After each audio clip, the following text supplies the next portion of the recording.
It's that time again. It's the Berkey and the Badger Board Game Babble Show. It's gonna get wild. It's gonna get wacky. It might even get a little zany. We're gonna talk about board games and the board game industry. And, you know, we might talk about anything else we want to talk about. Ladies and gentlemen, would you please rise for your right honorable King, King Berkey?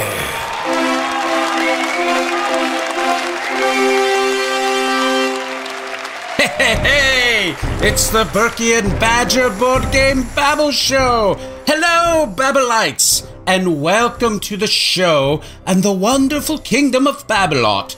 I'm your rightful honorable ruler, King Berkey, and I'm the host of this elegant podcast, which is streamed with striving. It's striving to reading. It's which we strive to stream live on YouTube, direct from Babblot, where everybody is a board game enthusiast, from your humble king right down to the local goat shaver. It says goat shaver, Badger. Goat shaver. Well, speaking of the lowest of low, please welcome the court jester, Sir Badger. Have you been shaving goats lately? I have indeed. They have little billy goats to, you know, it's the fashion.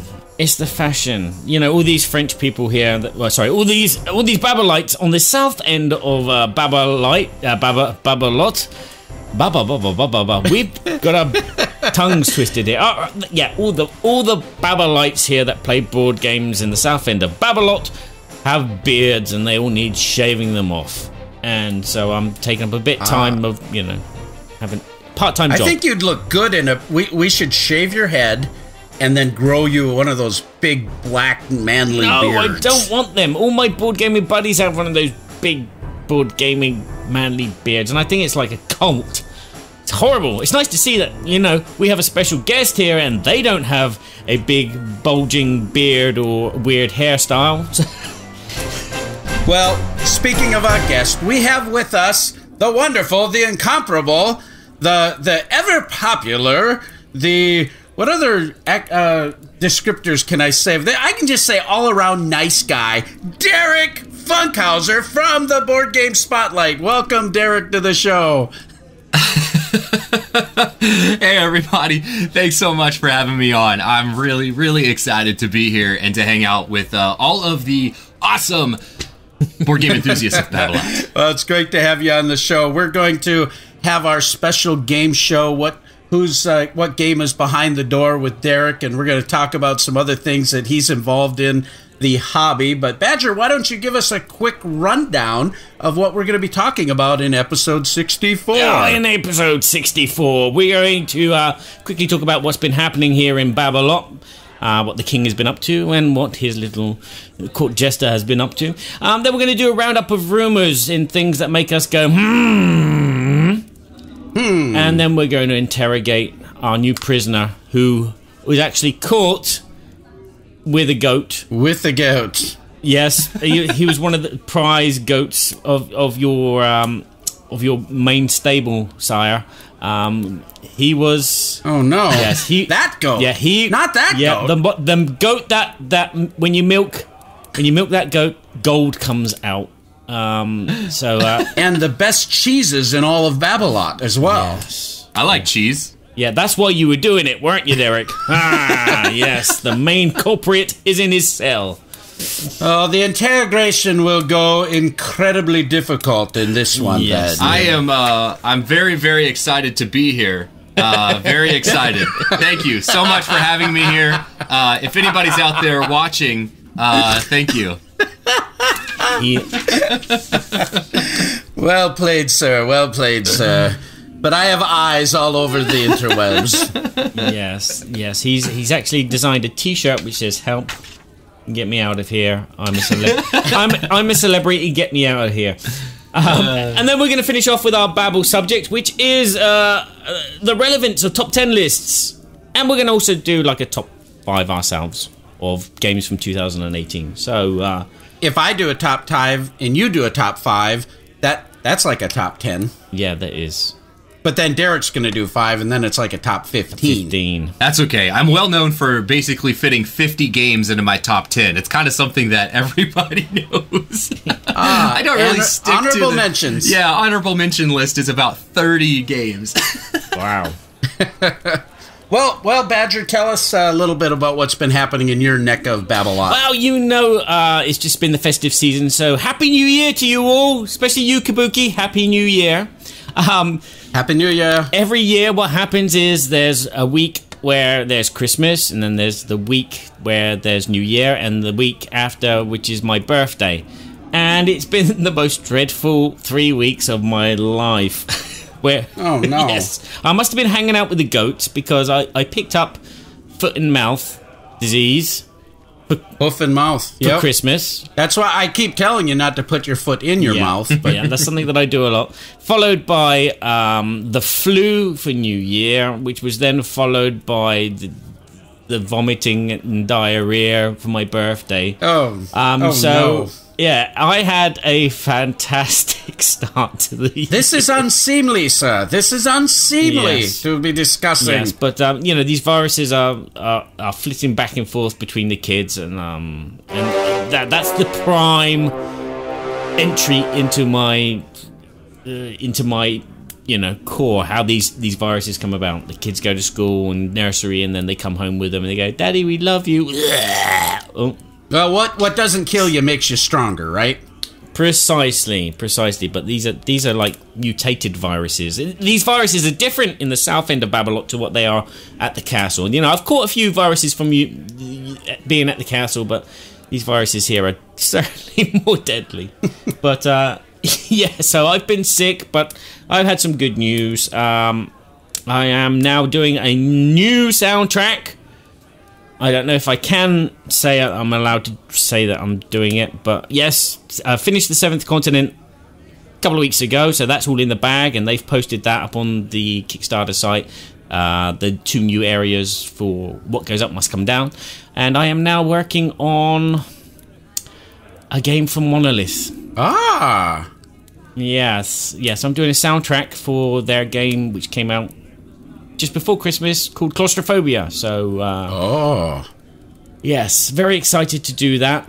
Lots of troglodyte noises and drums banging and really deep vocal chanting. So, yeah, look out for that coming soon. That's going to be awesome. Fantastic. Congratulations. And there's possibly another soundtrack in the works as well after that for another super Kickstarter game. So, fingers crossed. Yeah, Derek, you might not know this about Sir Badger, but he is quite the minstrel in the court.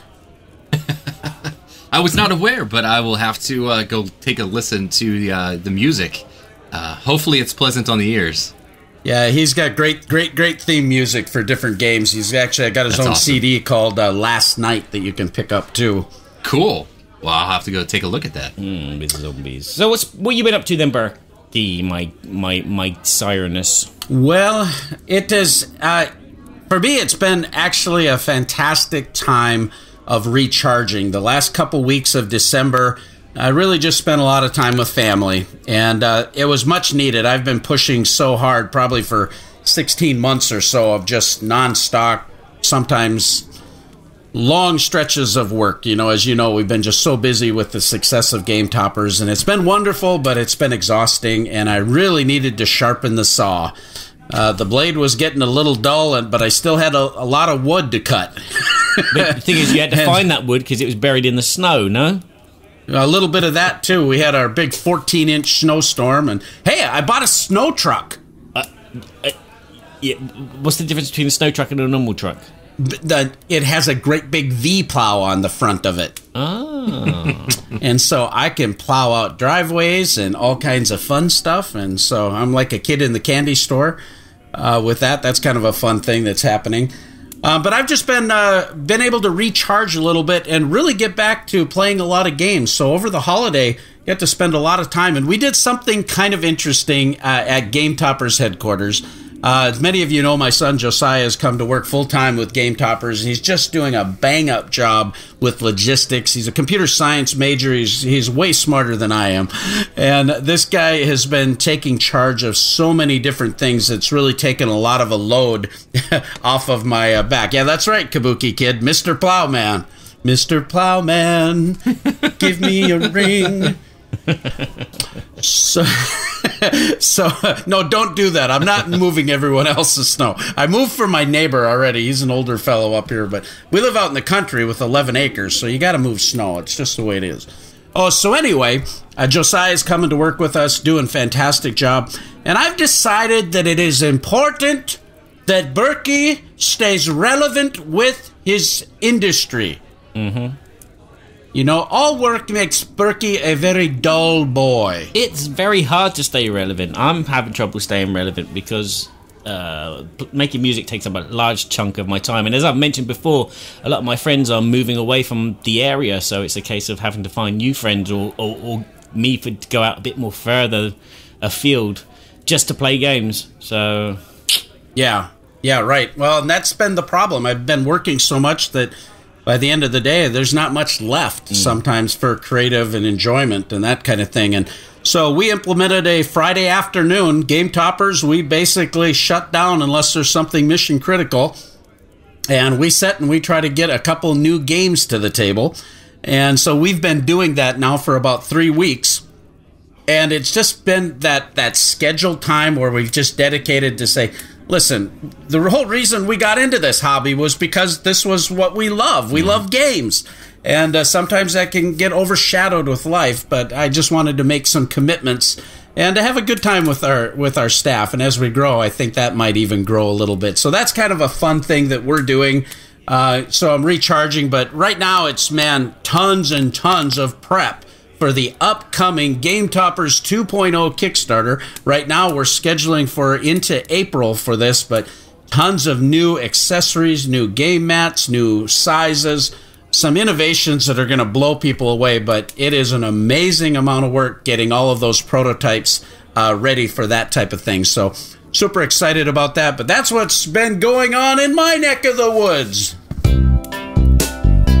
So anyway, along with that, we want to first off just thank a couple of our sponsors that have been with the show. We have Arcane Wonders and Academy Games, and we're just so grateful to have sponsors on the show. Of course, Game Toppers helps out supporting and hosting the podcast, and we're grateful for having those resources to be able to do that. But Academy Games has just been one of those companies that we've talked about a lot in the past, but they've just made such amazing quality games. Their Birth of America series, 1775, one of my favorite games, but you know, going forward with their 878 Vikings and 1812 and the 1754 game that are just fantastic. But then they go nuts and do all kinds of other awesome stuff, like Mare Nostrum, which is this awesome.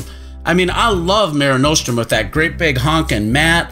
Freedom, the Underground Railroad, which is just a fantastic, thoughtfully produced game regarding the Civil War and freeing the slaves into Canada, and done so well. We also have their brand new game that came out. You can probably see it up on my shelf up here, Tutors, which has a really interesting worker placement system. You have this hand that is available, and if you get rings on different fingers, it activates different actions.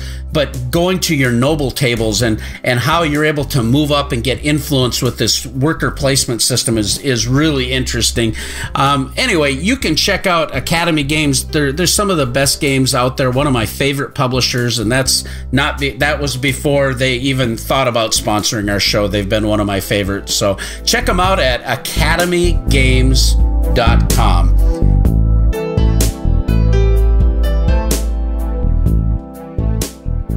Barry, did you want to talk before we go into things that make us go about our poll that was put up last on the Board Game Geek Guild? Yes, I will do. Now that you reminded me, it's me that's skipping ahead on the scripts today. Yeah, normally it's me. Yes, normally. Okay. Yes, our poll on our last show, we were asking we were telling you what games we'd probably be playing at the table for Christmas after the turkey is gone. And we wanted to know from you what style of games will you be playing after Christmas? And the results are in with over 260 voters. We have family games as the number one pick. Now, family games obviously cover a large, sector of board games, from Ticket to Ride to Quirkle to whatever fertility, more recent one. So that was 58% of the voters.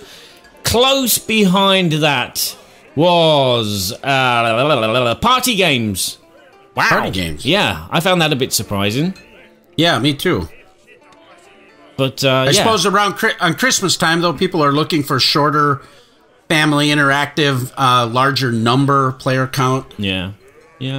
But very, very close behind that, because that was 41.5%, and 41.2% were dry Euro games. So that's the top three.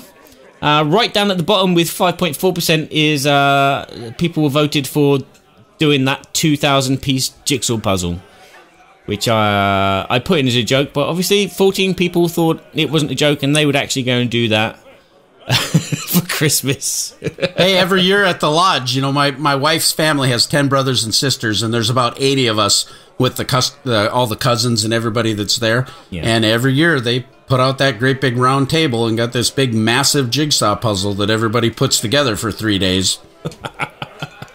And the lowest vote was zombie games, which is, it's fair enough. It's Christmas.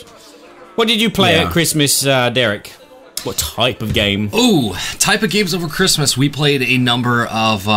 so my family comes from a Settlers of Catan type filler game. So we actually taught them a number of really fun light games. My family, my mom and dad, like to play Azul, Sagrada. We taught them Skull King, which is a trick-taking game. It's a piratey theme. That was a lot of fun. And we played, funny enough, at PAX Unplugged, for the first time ever, I played Spot It. I had never played Spot It before, and I absolutely loved it. I have no idea why I'd never played it before. So we taught my family how to play that. They loved it, and we ended up playing that. I lost track how many times we played Spot It, but so we did that. We played some roll and writes. We enjoy playing Welcome to, Gosh I'm Clever, and we just taught them to play Bricks, which is from Wolfgang Warsch. It's basically Tetris. Okay. Yeah, it's very, very fun. And so we just played a number of different games. And of course, Lizzie and I, we review and we live stream games. So we had a number of those to get to, Kickstarter preview type stuff. So we had a number of games that haven't even made it to market yet. It's kind of funny. A lot of my friends are living in the present. Some of them live in the past, and I'm living in the future. I'm playing games that haven't even been made yet. Gardens of Babylon is one of them. Have a number of other games that just have Valor and Villainy, which is coming from Skybound Games. Just a number of different things that like that. So yeah, but Derek, you blow me away with the amount of content that you create, for Board Game Spotlight, and the amount of gameplays that, you and Lizzie, it seems like you're on there live all the time. Yeah, it's you really do a fantastic job. We lose track sometimes. It's like, oh man, look at the calendar. Okay, this is what we have going on. And we do. We took some time, just like you did, Berkey, to recharge. We really needed it in December. We needed to spend time with family to get ourselves back into the mindset to prepare for 2019. And yeah, we live stream in the Board Game Spotlight about 3 to 5 times a week. And we cover a lot of different games. We also post, and we're very active in the community comments and just a lot of different things. But yeah, it's we went full time this last year. 2018 was when we went full time, and so we've really just embraced it, and it's been a lot of fun. I just, every day I wake up, and one of the things is like, I can't believe I get to do this for a living. I'm so blessed to be able to do that. And sure, there are times where you're like, oh, I just want to pull out all my hair and it's all stressful, and that's just any job. But at the end of the day, it's very fun. So you're hitting all these different games and that kind of thing. Who's the main rules master or the learner of the games in your family? That's me. I read every rule book to every game that comes out. Lizzie is very, she's a visual learner, so she enjoys watching how to play videos. So the rules girl and Watch It Played, Robert Geislinger with the blue, shoot, I can't remember. He's got a new channel. But anyways, Lizzie's a visual. I'm both, but I typically learn the game. I teach the game. I get it wrong, and then she comes back. She comes back and says, "I don't think that's right. Let me see the rule book," and then we fix it. But for the most part, yeah, I'm the one that reads it all. Yeah, I'm a lot like Lizzie too. I don't care to read I can do it, but I don't care to do it. It's work for me, so it's much easier for me to watch a video and then go back and refer to the rules. But Lizzie does such a great job on your channel too. You guys have such a great presence on screen together. There's obviously your husband and wife, but your chemistry is just a lot of fun, and I know she does a lot of things outside of what you're doing individually as well, which is really fantastic because she's just very credible and all that. Yeah, she's awesome, and she's actually downstairs with we have a 18-month-old, and so she's keeping him occupied. But she has really just blossomed and bloomed into, like, she at first was a little hesitant, but then she was really excited to come on board and do things with me, and she's just taking it all in and just run with it. And she runs our Instagram account and some of our other social media sites, and she posts and just does a number of things, and she live streams, and it's been, it's really cool to be able to do it, to be in the industry, in the board game industry, and to design or review or do content. But then when you get to do it with your significant other, it's a really special thing. Yeah, that's fantastic. Dan Hughes, our friend from across the pond, is in the house. Hello there, Dan. Stop by for a spot of tea and crumpets, did you? No, that's not his accent. He's a Yorkshire boy. Oh. And I've lost my Yorkshire accent. I haven't watched Last of the Summer Wine in years. Donkeys. But, well, we're going to go on to our next segment real quick before we get into our game show. Our new segment is Things That Make Us Go, Board Game News. Berkey and Badger reflect on the current events that are happening in the board game industry. Some may be good, some may be bad, but there are all things that make us go,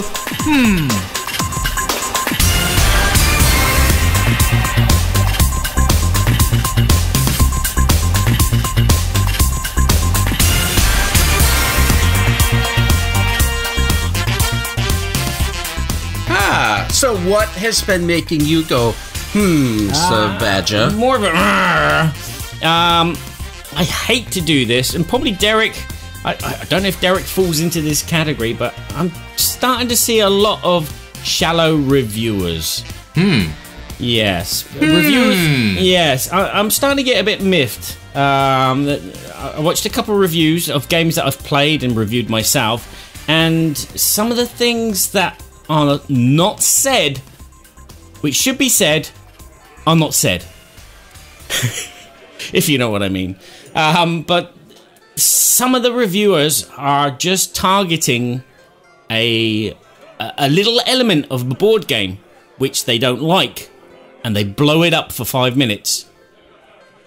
And at the end of the reviews, you're left thinking, did they really like this game or not? Because they haven't said anything good about the mechanisms or the components, but they've targeted this one thing. Maybe it's the meeples, maybe it's the card art or whatever, and it's like, well, was it a good game or not? And we're just kind of getting these personal kind of attacks. I don't like this game because it's all about cars. I don't like this game because it's wooden meeple and not minis. It could have been minis, and it's like, come on.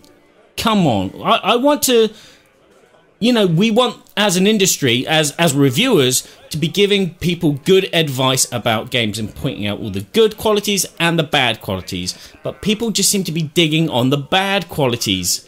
Obviously, for some people, it makes good viewing, but not for me. I want to know if a game is a good game that I will go out and spend my money for. So... Yeah, I think that's. I think it's a good observation because I've noticed it a bit too. You know, when Berkey or Badger and Derek are newly acquainted, but like Derek's channel has always been one that I felt anyway that was very, very positive and focused a lot on the good. You know, if something needed to be identified, it was also thoughtfully identified, but very thorough. So that's one thing that I'd actually say about Derek's show is, you know, it feels very thorough to me. But I've been noticing the same thing. I've been noticing a lot of. It's almost like it becomes clickbait if you can go on a rant, right? Mm. And sometimes it's not about things that are all that important. Yeah. I don't know. What do you think about that, Derek?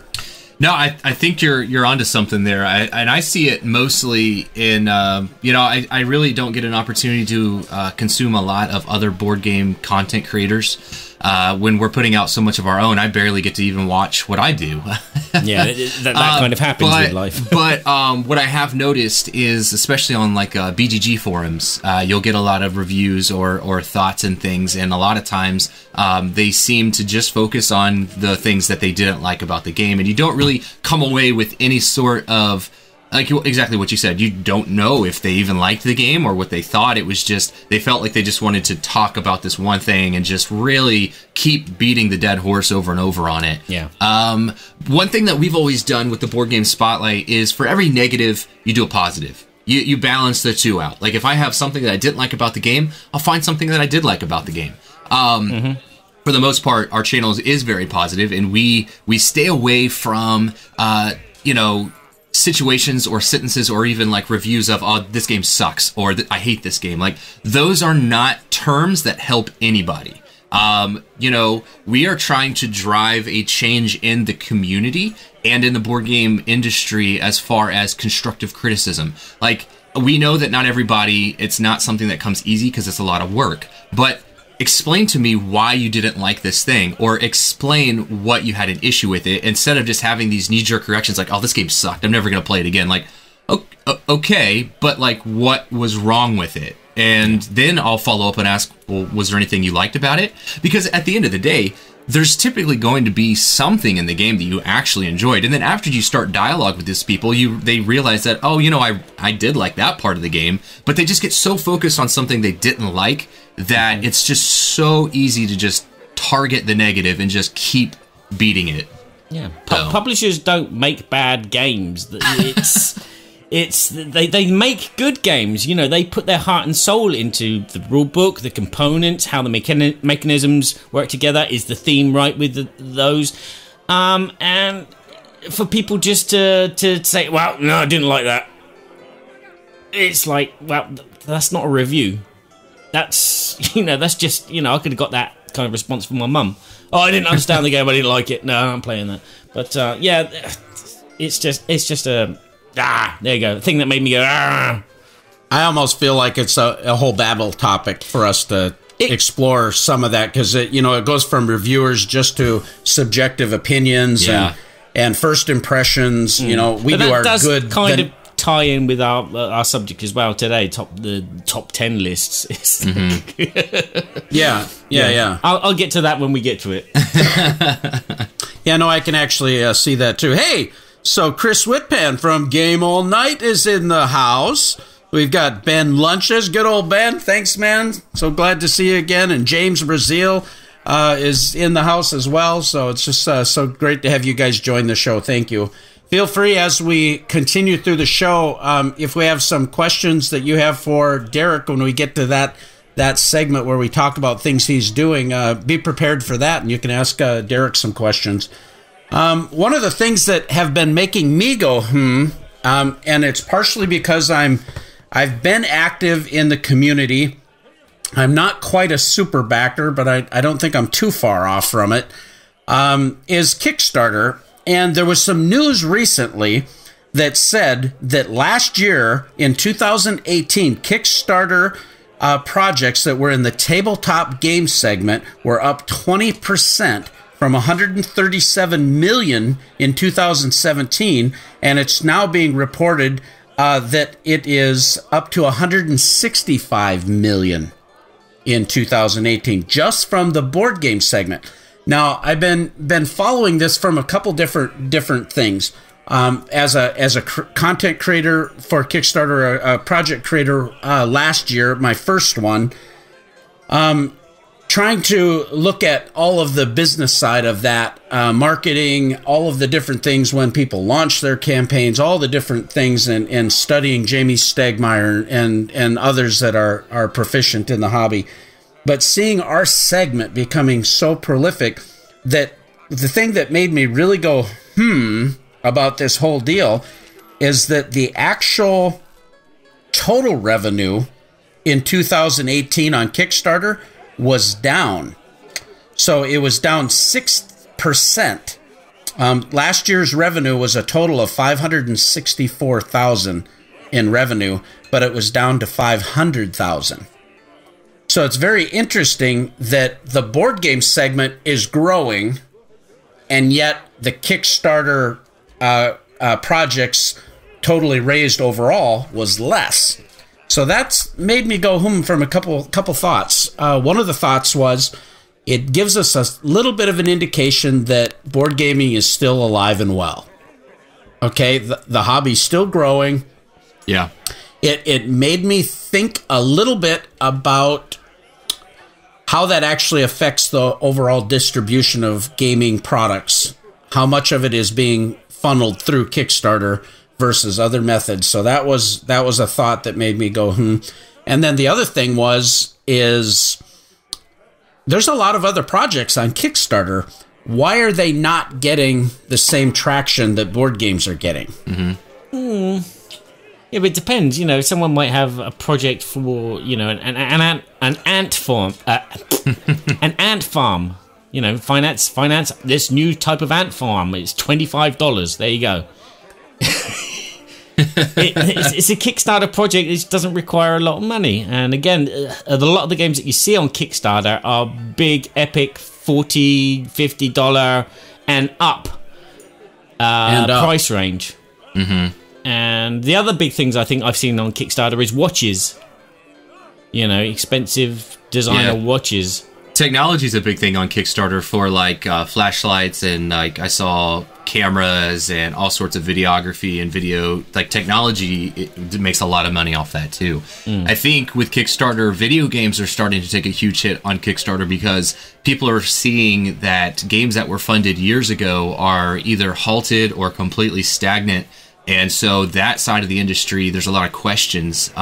So you're not getting those backers who are confident. With the board games, we're seeing that publishers are actually fulfilling what they're promising. Because let's remember, at the end of the day, Kickstarter is a completely... all of the risk is on the backer. You're giving a company money with zero promise of product. We've had projects that have run away with money in the board game industry. And so I think backers need to be aware of that, and they're seeing that in other parts of the Kickstarter. But as board games are concerned, they're feeling a little bit more confident because those are actually getting fulfilled. And so, yeah. Yeah, Dan Hughes makes a comment. He says, I suspect there's been a lot of non-game Kickstarters that have failed to deliver. Yeah. And maybe people are getting wary. And that very well may be. Our hobby is reasonably well trusted, I would say. Mm-hmm. People want to stay in the industry, so they don't want to do it wrong and take advantage of anyone. But obviously, we have shysters out there. But I backed. You speak German? I backed a product for a French press coffee deal. And that thing was supposed to be delivered in 2 months, and we're still waiting a year later. And who knows, whether it'll come. And that there could be some of that kickback. So, well, it just made me go, it's wonderful that the Kickstarter segment is growing. Just made me go, wonder what's really happening for the other segment. Are they losing traction from a marketing standpoint, or is it just other factors? That's the thing. The board games are a hobby. watches are not a hobby. Torches are not a hobby. Coffee presses are not a hobby. They're just things that people might need. Whereas a board game, you put a board game Kickstarter, I need it! Give it to me now! I mean, board games are totally a luxury hobby, right? Yeah. And, you know, it's not something that you would ever say you actually need. So I think that probably drives demand as well. People that have a lot of disposable incomes, or they're waiting because they know this is coming out and they're in the hobby, then they wait for Kickstarter because they know they can get it. So yeah, Chris also says our hobbies really well focused and good communication between participants and that type of thing. For sure. Well, and to date, like right now on the Kickstarter, at least via the app, it shows that there are 325 live game projects. And if you actually go through, and I would actually, you know, I would encourage, if you're listening to this or watching, go look at the games that are on Kickstarter, that like hobby board games. You'd be surprised at how many you've never heard of. Like, there are so many projects on there that don't get the marketing and advertisement or anything that we think of as being crucial to a campaign. You would be very surprised to see projects that you're like, wait, this is a thing? This is on Kickstarter? You know, so... Yeah, I think with those ones that do have like the big advertising, they've already invested a large chunk of money, and so they need to have a lot of backers to one, pay off all the money that they've spent, and then two, get the money to produce the game. Whereas some of the other projects are just, you know, well, you finance us, and then we'll show you what it looks like. This is just it's like what Berkey always says. It's, you know, you go with your serviette with your pencil drawing on it. Those days are gone, but still people are still doing that. Yeah, I think that's right. Yeah. Hey, Rick's in the house. How you doing, brother? Good to have you in. Well, I think we're going to move on to our next segment, but before we go into that segment, we have our sponsor of Arcane Wonders, and Arcane Wonders has been with us now for several years, and of course I'm very good friends with the owner, Brian Pope of Arcane Wonders. They are makers of the Dice Tower Essential line of games, and these are games that are specifically recommended by Tom Vassell, and in most cases, these recommended games, Tom Vassell has actually vetted these games ahead of time and brought them to the Arcane Wonders staff. And the reason I'm talking about Dice Tower Essentials right now is there is a whole new line of games coming through the Dice Tower Essential lineup they're just really great games. And if you know Tom's taste in gaming, you know, it's pretty diverse, but, you know, he has kind of a, you know, what would you call it? A centric type of game that really fuels him. He tends to like a lot of family games too, and right now they have the game Good Critters that is out, and this year all these animals that are all little mob kind of, but you're trying to divvy up the amount of money that is collected, and you can kind of vote on who's going to be the new boss and so forth. And it has this really super fun back and forth interaction that's really great. You can play up to, I think it's 8 players, isn't it? Yeah, and it's just so much fun. My family plays this. We were out camping this summer, and we played that over and over and over on the picnic table on our little mini game topper, and it was just so much fun. So I'd highly recommend you take a look at Good Critters, but they also have Critical Mass, this mech-on-mech battle game, and right now they have 4 mechs, but they're going to be coming out with different mechs. I just saw a picture of Tony Galati, the sales manager for Arcane Wonders, on the Dice Tower cruise right now, and they gave away a copy of Critical Mass to every one of the people who are on the cruise, and I can just imagine how much fun those people are having playing that mech-on-mech, you know, battle game on the cruise. So with that, go and check out Arcane Wonders. You can also see a lot of their other games that they've made, and we sure appreciate their sponsorship.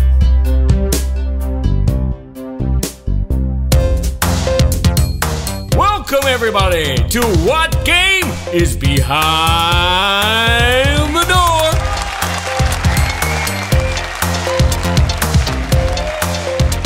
In this segment, will we put in our special guest to the test? by asking them 3 questions. Questions like, what was the last game that they purchased? What is the game they're most excited about getting? And what is their favorite game right now?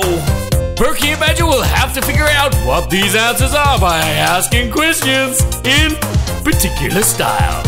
Let's find out if Berkey and Badger can get 3 out of 3 or fall flat on the floor like a floundering thingy.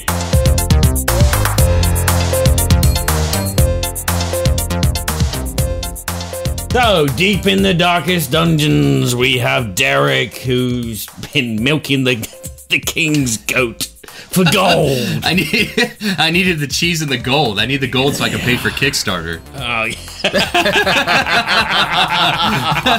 I open my wallet and it slaps me in the face. It says, "Get out of here." So, talking of Kickstarter, Derek, while we have you here, you have a Kickstarter running. Yes, we do. Yeah, tell us a little bit about your project. I was just going to say, don't tell us anything about it. That's it. Right, let's move right on. Yeah, so basically, all right, this is a hide and seek. There are 325 projects on Kickstarter, so go and you're going to have to find which one it is. All right? Basically, I'm not going to give you any information. Good luck. The world depends on you. Has it got something to do with promos? It does. Yeah, Promo Paradise is live on Kickstarter right now. We have partnered with a huge amount of publishers that have worked with us in the past, who are dear friends of ours, and I'm partnered up with Martin Poole of the Board Game Exposure. We launched this last Tuesday, so we're just over a week into it. We have another 13 days left. We have funded. It has been an incredible experience. This journey has just really, really blown me away. And so if you're interested in promotional cards for games like Architects of the West Kingdom, Robin Hood and the Merry Men, Berkey's Shield for, what game's that one for, Berkey? Spoils of War. Spoils of War, there you go. We also have Critical Mass, and we have Viral. We have a lot of really fun promos, so go take a look at it. Well, I think that was a very quickly done self-promotion of your Kickstarter, and I would like to add to that. I think that it deserves more than that, because it's a really cool collaboration between you and Martin and what you guys are doing in the hobby, creating content, but then also bringing all these people together. And for a, I don't want to call your I mean, you have about 13,000 we're followers on Facebook. We're just about to hit 14, actually. We're just like 200 members away from 14,000. Don't say it. You jinx it, and then people will sign off. Actually, I just checked, and they're all gone. They just left. They left. They heard I'm locked in the dungeon. A lot of this, I know you've worked with James Hudson from Druid City Games and starting the Spotlight and doing all that kind of stuff. And I know you've been doing a ton of stuff for the last couple of years, but in the last year, there's been a really big rise in your following. And I think it's evident in the Kickstarter, because, where are you at on the Kickstarter right now? We're just past 64,000, which I didn't really know that was a number.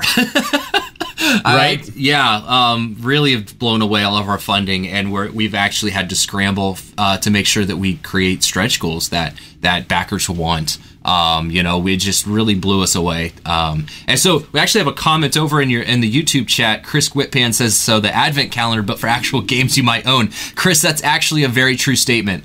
Every promo that you can get from our Kickstarter are games that are in market. These are not games that are in Europe or Essen.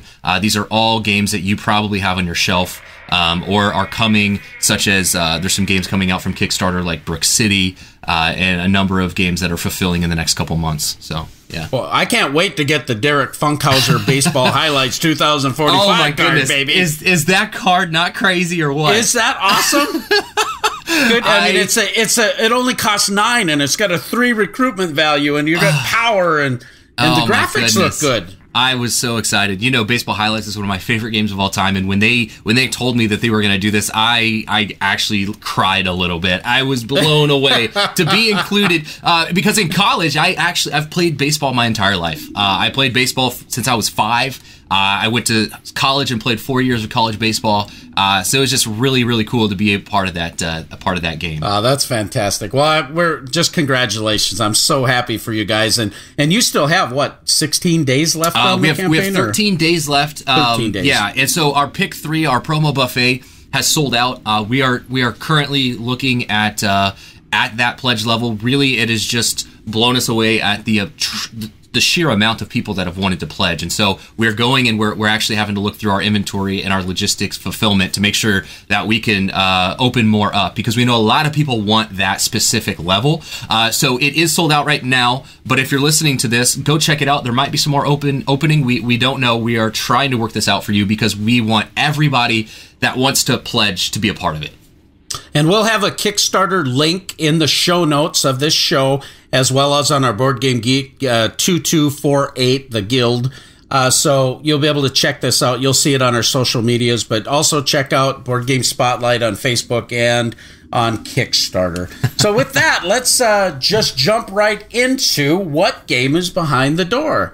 So do you want to explain our 3 parts of the game, Barry? Yes. We'll start with part 1, because part 5 was good, but Berkey just couldn't get his head around the rules. He had to watch a Rodney video about it. Part 1. We're going to ask Derek, what was the last game that he purchased? And we're going to do this in a kind of like 20 questions method by asking a question, and then Derek will say yes or no.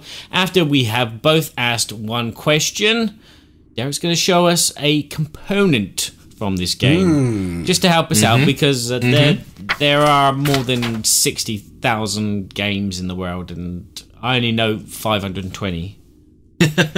So, question time. All right. And then we have to mute our chat so that we can't look. Oh, yeah. But all of you in the chat, you're going to be able to guess. Yeah, you can't guess now, Ben. It's not Wingspan. Okay, right. Okay. And so, first question, of course, the standard question from the king, is it in a Ticket to Ride size box? It is in a Ticket to Ride size box. Ooh. Okay.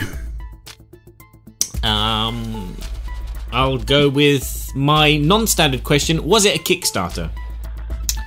It was a Kickstarter. Ooh. Okay. That was a good question. So now we get the component moment. If Derek, you'd be so kind to show it to the camera. This was the last game you purchased, but it was on Kickstarter? Yes. Now, does this count toward... That's a question. Does this count towards your 20? No, that's a subset. And we can do as many of those as we want. Okay. Phone a friend. Okay. I, too, like to make up rules to games that I... And then your wife slaps you around the face and said, no, that's not how Rodney teaches it. God. Yeah, Berkey, this is actually fun. I can't believe I'm saying this. I did not back the Kickstarter. I bought this retail. But this game was on Kickstarter. Okay. So it is, it's a retail game. Okay, here you go. Here is component number 1. Okay. It is a wooden token. It's quite thick. It's yellow. It's probably as big as a euro with an anchor. An anchor. Yellow with a black anchor. Okay. Wow, I wonder if that isn't that new game. It's not Port Royal, but it's a remake of the Ruse and Brews game from Rio Grande. Do you know what I'm talking about, Barry? I'm forgetting the name. Booze and Cruise. Yeah, I know that game. Yeah, Booze Cruise. Yeah, no, that's Cruise. Not what it is. That's the Dice Tower Con, isn't it? You go on there. Dice Tower Con. You prop yourself up at the bar. You say, whiskey, shaken, not stirred. In your best. Wrong cruise. 26. Wrong cruise. Yeah.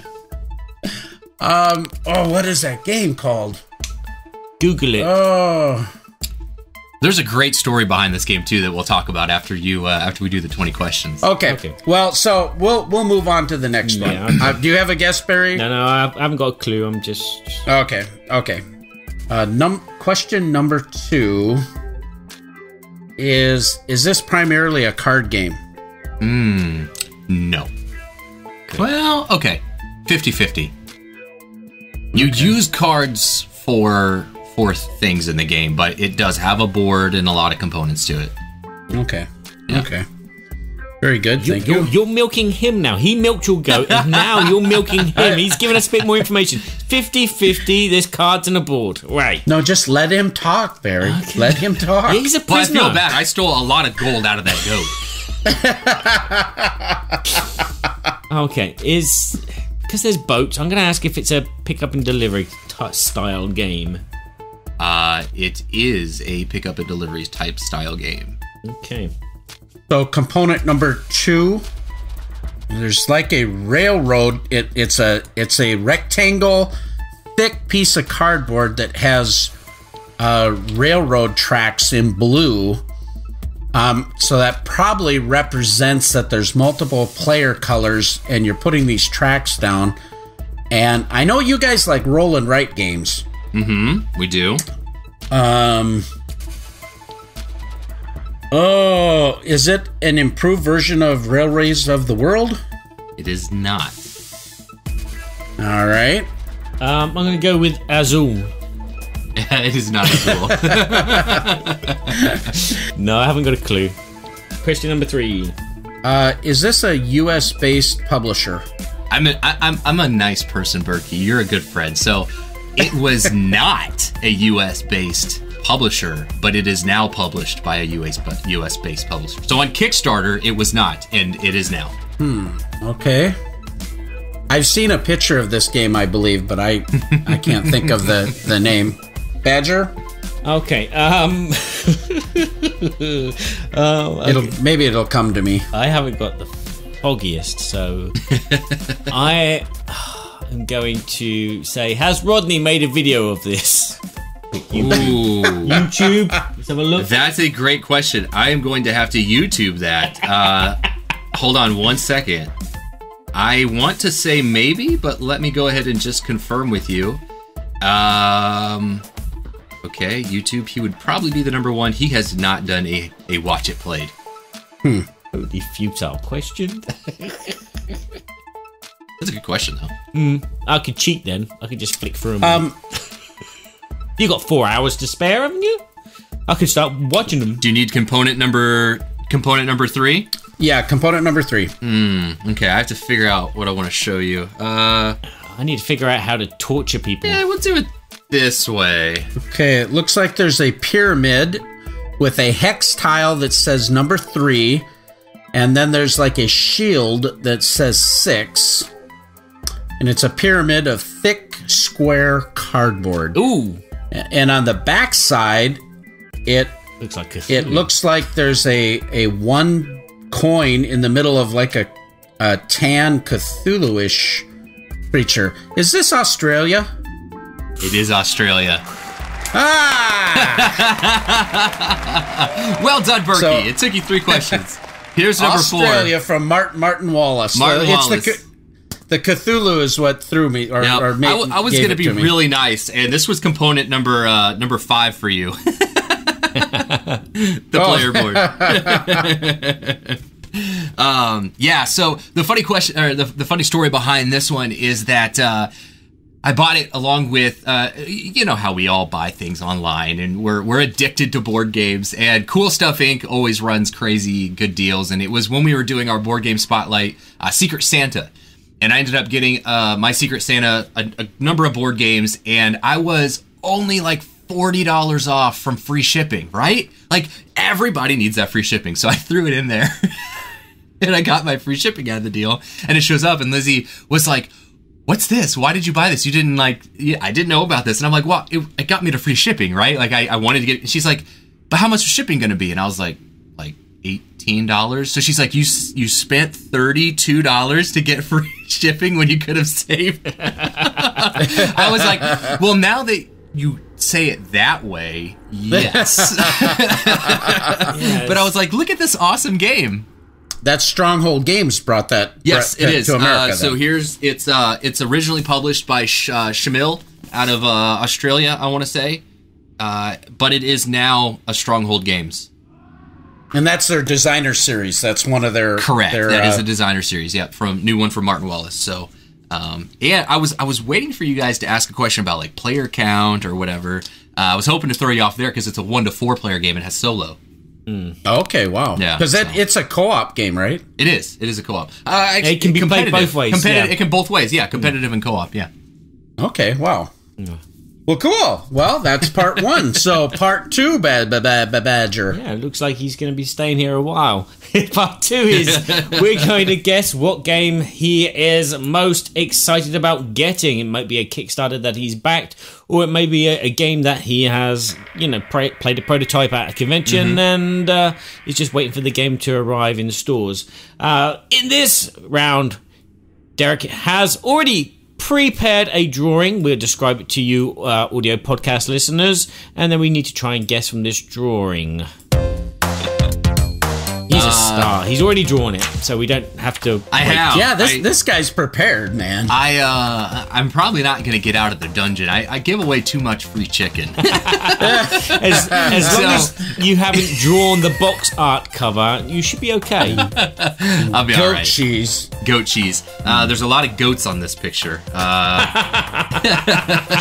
right, so here you go. Here's the picture. Wow. Okay. Well, there it is. There's a picture of a birdhouse. Yeah. Wonderfully drawn. I don't know if you'll get this, Berkey. This is really difficult. There's a sun. Yeah, there's a picture of a sun, and then there's a whole bunch of birds that just look like a flock of birds. Come on, Ben. Give us your answer, mate. Give us your answer. Yeah, this has been said before, so he's really super excited about this. Yeah, he says wingspan this time. Is that what he said? Yeah. Yes. Yeah. So is it Wingspan? It is Wingspan. Tell us why you're excited about getting this. I am excited about Wingspan. Number 1, because I missed out on the first pre-orders, and they are sold out. They are gone. Okay. Wow. The first print is gone, and so I'm excited to jump on the second print run.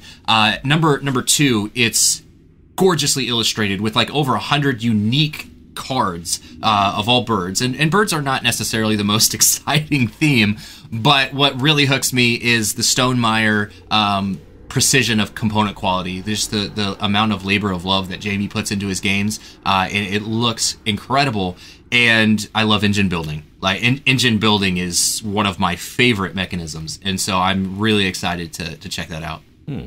Wow, fantastic. I like birds. I think birds are a good theme. I've seen pictures of it, but I haven't even looked into that game at all. So. Yeah, I mean, it's got engine building. It's got these little like wooden eggs, wooden dice. It even comes with a wooden dice tower. Like it's the bird box, or is the dice tower. Wow, super cool. Just made out of wood or cardboard. Pretty sure it's wood. Pretty positive. Wow. I haven't played or purchased it yet, obviously, because I'm excited about it. But yeah, I'm gonna take a look at that. Yeah, it's number 2 on the hotness list on Board Game Geek. Plug for Scott. Board Game Geek. Plug. Well, I tell you what, when Jamie Stegmaier puts out a game, it's almost an automatic buy for so many people, just because they've got such a great track record. Yeah, and the pictures of the birds, they look like, illustrations from a bird book that my dad Beth used to have. Sobel. Yeah, Beth Sobel is the artist. It's from an all-female team. The first designer by Elizabeth Hargrave, and then it was actually quite a number of artists: Beth Sobel, Natalia Rojas, Ana Maria Martinez Jaramillo, I'm assuming is how you say that. But I'm really, really excited to take a look at this one. It plays 1 to 5 players. Yeah, there's some pictures there, and I guess it is a cardboard. Yeah, it looks cardboard. Is it cardboard? Okay. Yeah, the way that they cross-sectioned the... wooden dice. Okay, there you go. Bird feeder dice area. Yeah, Beth does such awesome artwork. I really like her style. Yep. So that is that's my most anticipated. Okay. Well, I'm gonna have to check that out. That looks great. Thank you. Interesting. Well, part number 3, Badger. Number 3 is we're going to be asking and trying to find out what Derek's current favorite game is, the one that he dreams about when he goes to bed, the one that he wakes up sniffing and the one he thinks about and the one he hits the table the most in his circle. In this round, we're going to be given 5 one-word clues from Derek, and we'll have a chance to try and deduct kind of Chronicles of Crime style-y. No. But we'll try and deduct what this game is. And for those in the chat, and if you're listening to the podcast, try and guess. See if you can beat us. I'm sure you will. Kabuki's not on form today. She hasn't won yet. Normally she's the first. No, that's odd. Kabuki's always on top of it, right? All right, ready to go. First clue. All right, your first clue for this mysterious game is monsters. Monsters. Monsters. All right. Yes. My guess will be Gloomhaven. Incorrect. No, incorrect. All right. My guess will be... Dinosaurs are not really monsters. So I'm going to go Arkham Horror the card game. Nope. Okay. Okay. Number 2. Number 2, Island. Island. Aha! Monsters in an island. It's Escape from Monster Island. No, it's Monkey Island, sorry. Great game. Yeah, fantastic. Skull Island. Let's see. Monsters in an island. Can I go? I'm going to say Decrypted. It is not cryptid. Cryptid, sorry. That's a good one though. So I'm going to say Seventh Continent. No. That is a great game though. Thank you. Thank you. Okay, cryptid. Third clue. The third clue is Wretched. Wretched. The Wretched in concert. I can't spell that, Derek. W-R-E. No, I'm joking. Yeah, you spelling it to me is going to help me guess the game. So what does wretched mean to you, Derek? Wretched would be you are a terrible person. You're milking him again. Yeah, he's I know. You see what I'm doing there? It's great. He's fallen for it every time. It's awesome. You're scum. You're scum. Well, thank you very much. No, not you, Thank Berkey. you. Thank you. Thank you very much. I'm sorry, I King. know. You already threw me in your dungeon. What else are you gonna do? You're staying there a long time, buddy. Wretched. I don't know.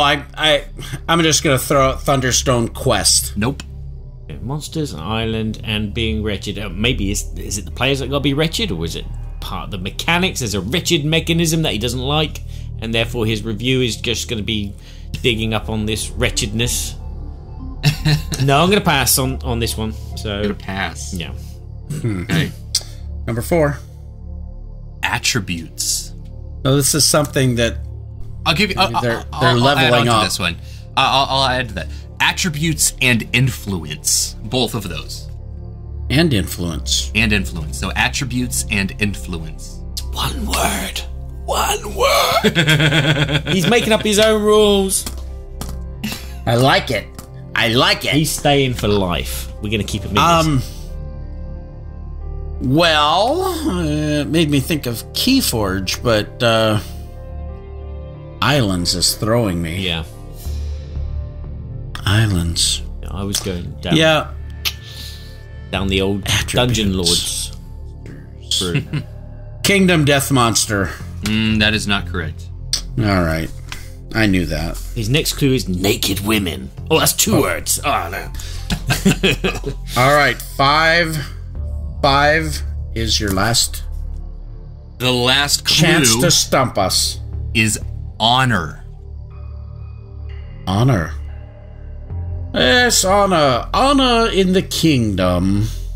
So these are obviously statistics and characters. Or... Yeah, it makes me think of role player, but the islands just mess with me. He didn't say fire, did he? Monsters. He didn't say balls.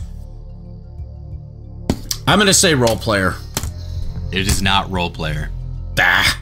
I'm going to go with Escape from Monster Island with attributes. From Stronghold Games. I think he has a stump there. Yeah. Okay. Yeah, no, that's not correct. Okay. Spirit Island. It was not Spirit Island. No one Rising in the chat Sun? has it. Nope. Okay. Nope. So the answer. Those are good questions, though. They were good answers. Yeah, good answers. Rising Sun certainly is pretty close to fitting that. My game that I dream about and that I love playing right now is called Vindication. Vindication from Orange Nebula Games. It is all about you being shipwrecked. You wash ashore on an island. On this island, you explore. The backstory is that you are a wretched scum of a person and that you have now found this island in which you can regain your lost honor and vindicate yourself. And you can basically take yourself from being lowly to being basically doing things that are going to help bring back your honor. And the attributes is that you use influence. So you see the pictures there, but I can describe the board, is that you have a number of different attributes around the board. Heroic attributes like courage and wisdom. You have other attributes that are going to allow you to purchase cards that go to your tableau that are going to let you do various different things. And so that is where that comes from. Oh, and you fight big monsters, and you get to win stuff. Wow, that looks great. Yeah, it's very, very fun, and it is it's a midweight game. I would say it's not as heavy as it might look in pictures. It plays very quickly too, like 45 minutes to an hour. Wow. It was on Kickstarter as Epoch: The Awakening, but they changed the name post fulfillment or pre-fulfillment, and it's now Vindication. I have to ask, you got these nice big minis of monsters, and then you got wooden cubes. Yeah, it is so cool. It's basically a hybrid of Amerithrash and Euro. It is, if you looked at it, it is totally a cube pusher. It is 100% a Euro, but it has kind of like a scythe effect where it's just in this gorgeous universe. It's got miniatures and it just really immerses you into the game. But it's all done. If you looked at it, you would not guess that it's a Euro, but it is 100% through and through a Euro. Okay, it's one that's flown under the radar. All those miniatures? So the miniatures come with the game? Just there. So the Kickstarter had, I think, like 8 to 10 miniatures. The base retail version comes with 2 of them, and they are strictly just for aesthetic. They do nothing except just to look cool. Okay. Wow, it looks awesome. Yeah, that's amazing. Yep. So that's what I dream about. Wow. Well, we did pretty good. We got 2 out of 3, and that means you will be staying in the West Tower for not an eternity, but longer than normal, without any goat cheese. Only bread and water for you. No soup for you. No cheese. And cheese. No cheese. Well, that was a lot of fun. Thanks a lot for indulging us, get a little bit about your gaming taste and that type of thing. And again, we have our guest, Derek Funkhouser from Board Game Spotlight, who just does so many wonderful things in the hobby. And very excited about that and all the things that he's doing. But now we're going to go on to our Babble topic. And now it's time for the Babble, babble, babble, babble, babble, babble, babble, babble, babble, babble, Berkey and Badger's Board Game Babble. Well, we're going to talk today about top 10 lists, and we're going to talk about why top 10 lists seem to have so much attention and attraction for people. We want to get everybody's idea of what they think about them, and we have a lot of different questions that we're going to talk about just to start babbling about. But I think it's very interesting that we've seen, when you take a look at the numbers of hits that YouTube videos get, even for the audio podcast where reviewers and board game personalities are going through their top 10 lists, these are some of the most popular of the lists. The Dice Tower, I think, were one of the most prolific people to start doing it in a really large way. And to this date, you'll still see them get 20, 30,000 hits, sometimes more, when they do their top 10 lists. So let's delve into that a little bit and see what we like and what we don't like about top 10 lists. Okay. I think we might have some differences of opinion and taste regarding top 10 lists between Badger and I, anyway. Oh, of course. So I think this will kind of be an interesting discussion topic, because personally, I love top 10 lists. I love them. They draw me. I like to listen to them. I think when it comes to, it depends on the type of list that they're if they talked about top 10 solo games, unless I was looking for a solo game, I probably would not watch it, because I don't really want to play solo games personally. Or top 10 co-op games. I generally am not a big co-op game player. However, I play them, but those are lists that wouldn't attract me as much. But like top 10 games of 2018, or top 10 family games, or top 10 games of 2005. Okay. I love that stuff. Okay, can I ask you a serious question then? How can you... Not seriously. No, not seriously, but how can you gauge a top 10 list, let's say a top 10 list of games from 2018, from one or two reviewers when they haven't played every game of 2018? Good question. Yeah.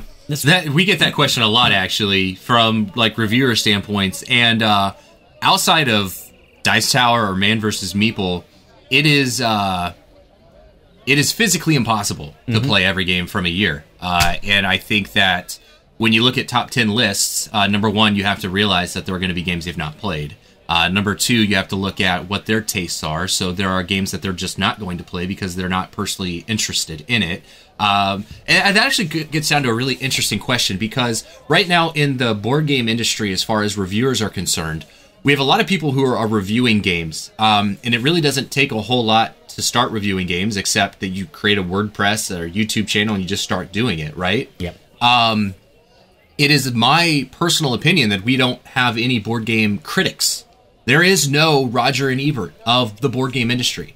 There is no critic, and Man vs. Meeple and Dice Tower might be the closest, but they are certainly not critics. No. Because a critic is somebody that will see everything that comes out, and they are ones that, and it's tough. I think that there's room for that type of person, though. That it's a tough field, Oh yeah, it's definitely a tough field. I mean, I started off trying to do that, but it just didn't work. Life gets in the way, kids get in the way, and it's just a case of, well, I have to just do what I can. Getting people to play games with can be a problem, but not all the time. But right. Again, it's being a real critic takes time. It takes me about 2 days to write a review about a game, and going into the depths of all the little, not just talking about the components or the mechanisms, but talking about what works at the table, what kind of ambience it brings to the table, as well as, was the rulebook clear here? And there's so many little aspects, and some of them are solid and concrete, like the actual production of the game, but there's those components which are not concrete, which are the atmosphere. You play a game with one group of people, you get a good feeling. You play it with a different group of people in a different place, you get a bad feeling. And it's those kind of things that you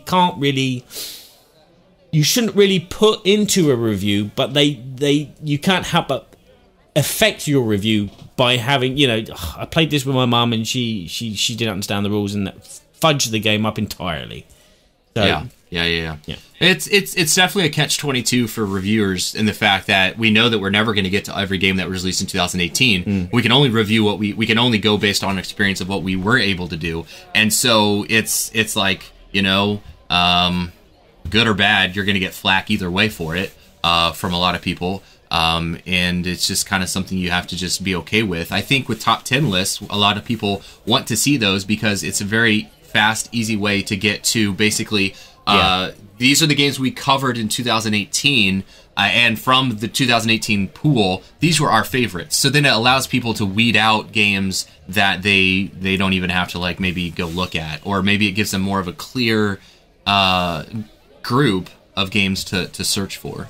Yeah. Well, and I think that might come to a little bit of the minutia of the title itself, Top 10. You know, when we say top, we infer that it's the best of or something like that. And when we use something like Top 10 of 2018, then that is this assumption. These are the best games. But the truth is, these are this particular reviewer's favorite of whatever top 10 they're doing typically. And so the opinion expressed is subjective, and it's not fully inclusive, because just like you said, you just said there was over 300 games right now on Kickstarter. I mean, I can't even remember which games came from 2018 in Kickstarter that I'm receiving some of them, or if they were still 2017 titles. Yeah.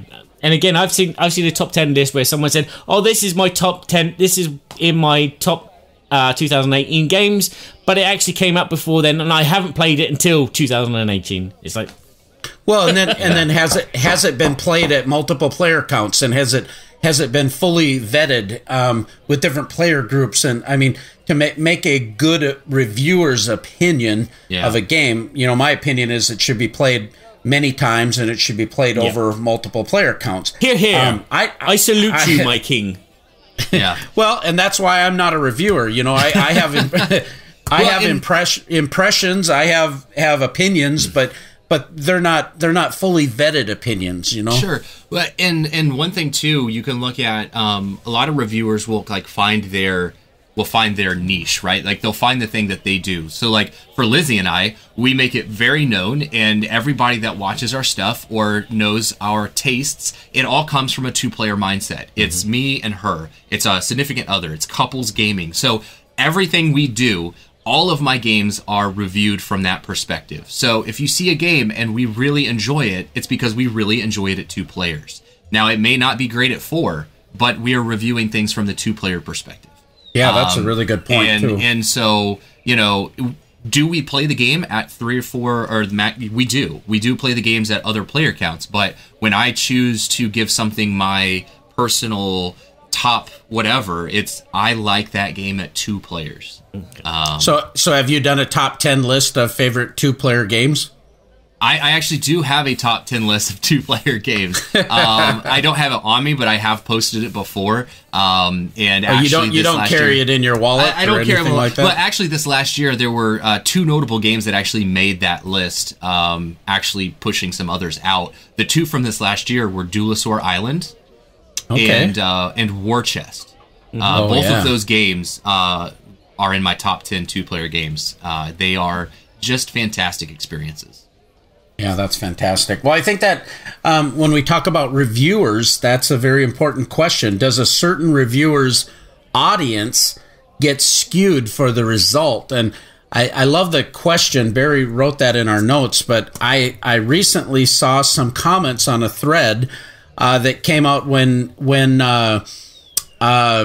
Paul Grogan from Gaming Rules Vids put out kind of a Patreon People's Choice top 10 of 2018 type of list.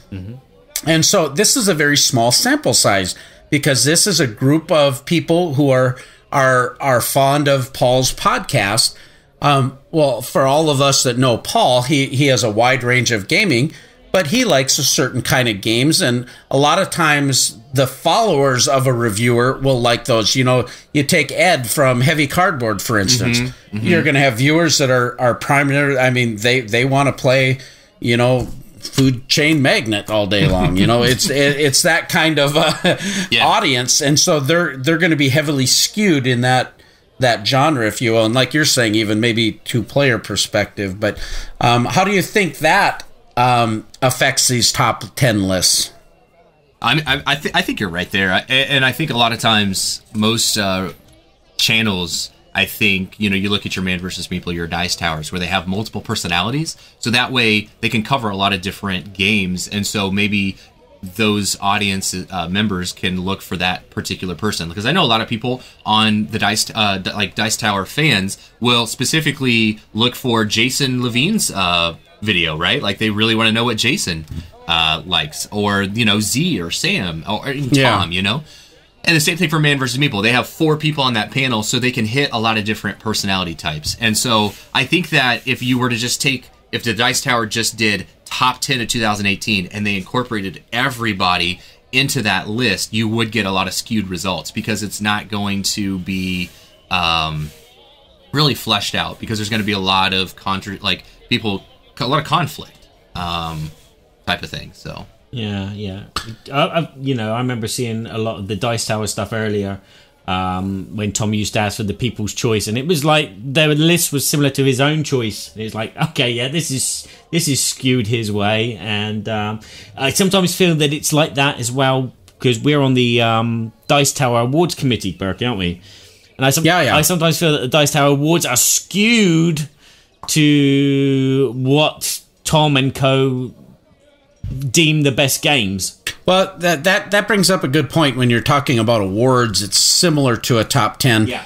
I want to talk about that for a second, but I noticed here in the chat that people were bringing up some interesting information about top 10 lists, and Chris Whitpan, for instance, said that Rahdo does it. He thinks Rahdo does it right because he does his initial one, and then he updates it as his list becomes more inclusive, if you will. Yeah. Because, it's like, we're going to do a top 5 list here. Well, of course, we haven't played all the games that came out, and these are just some of them that we've played so far, and that could very easily change, but it might not change till next year.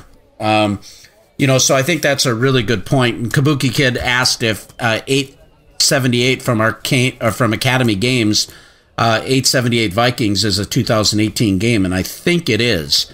I could be wrong about that. It could be 2017, but anyway, the points I think are really well made.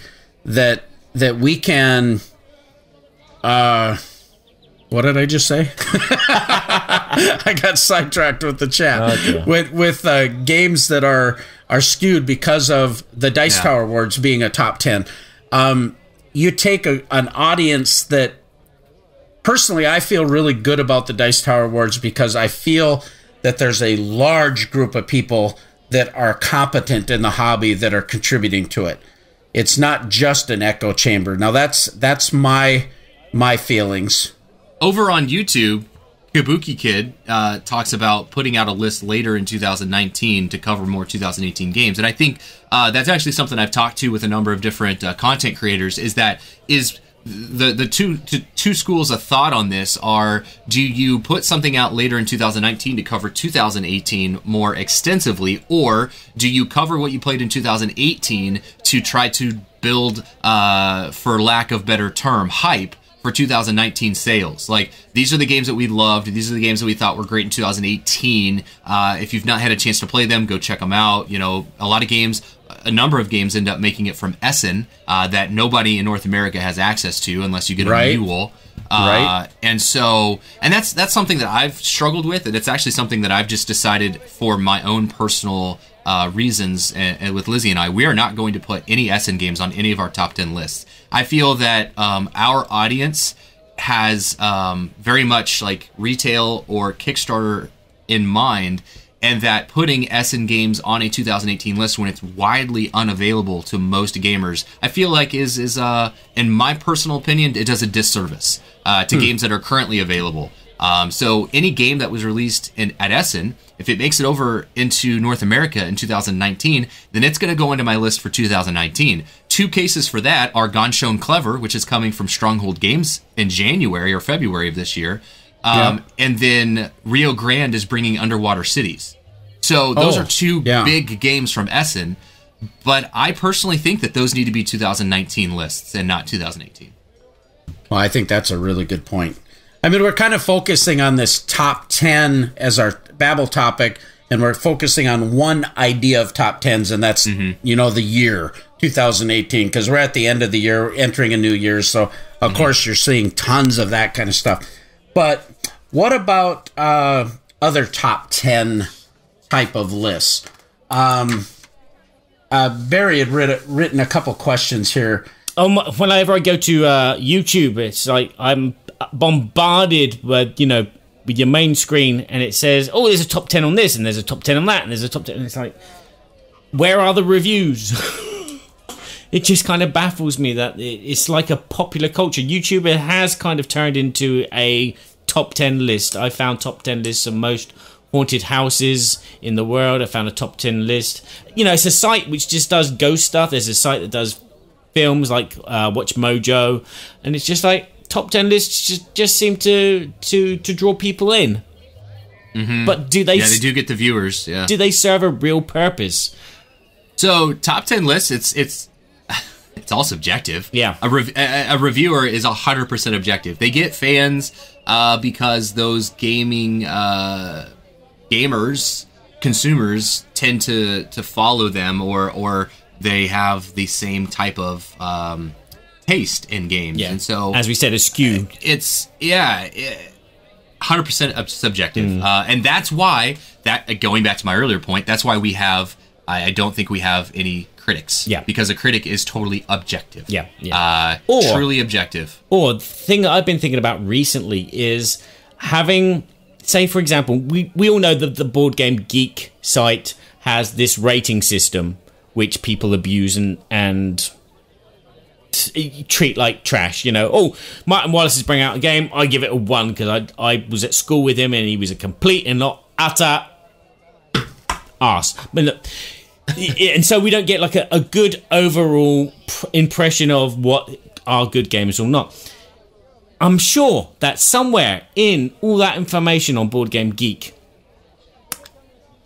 that Scott could compile a list of scores from all the top reviewers and compile them and make a new list of what is the best games. So, yeah. So I think that's what we need, a conglomerate of reviewers who all score the same way, and it's put on a site like something like Rotten Tomatoes, where people can actually see, right, this game is high due to the fact that a lot of reviewers have deemed it as a good game. And therefore you got your top 10 there. A real top 10. So I'm actually pulling up a really interesting post that was made back January 8th into the Board Game Spotlight.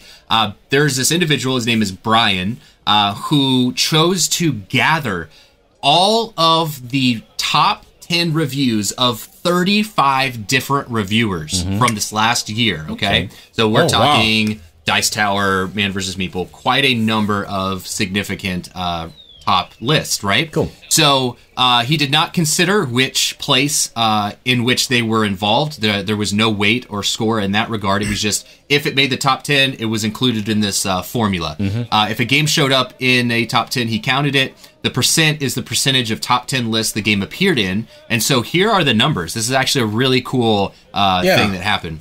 Yeah, cool. So, thank you. 35 different reviewers had Gizmos appeared in 23% of top 10 lists. Detective, a modern crime-based board game from Portal, it was in 23% of lists. Cryptid showed up in 23% of lists. Welcome 2 was in 26%. Root by Leader Games was in 29%. Rising Sun was in 29%.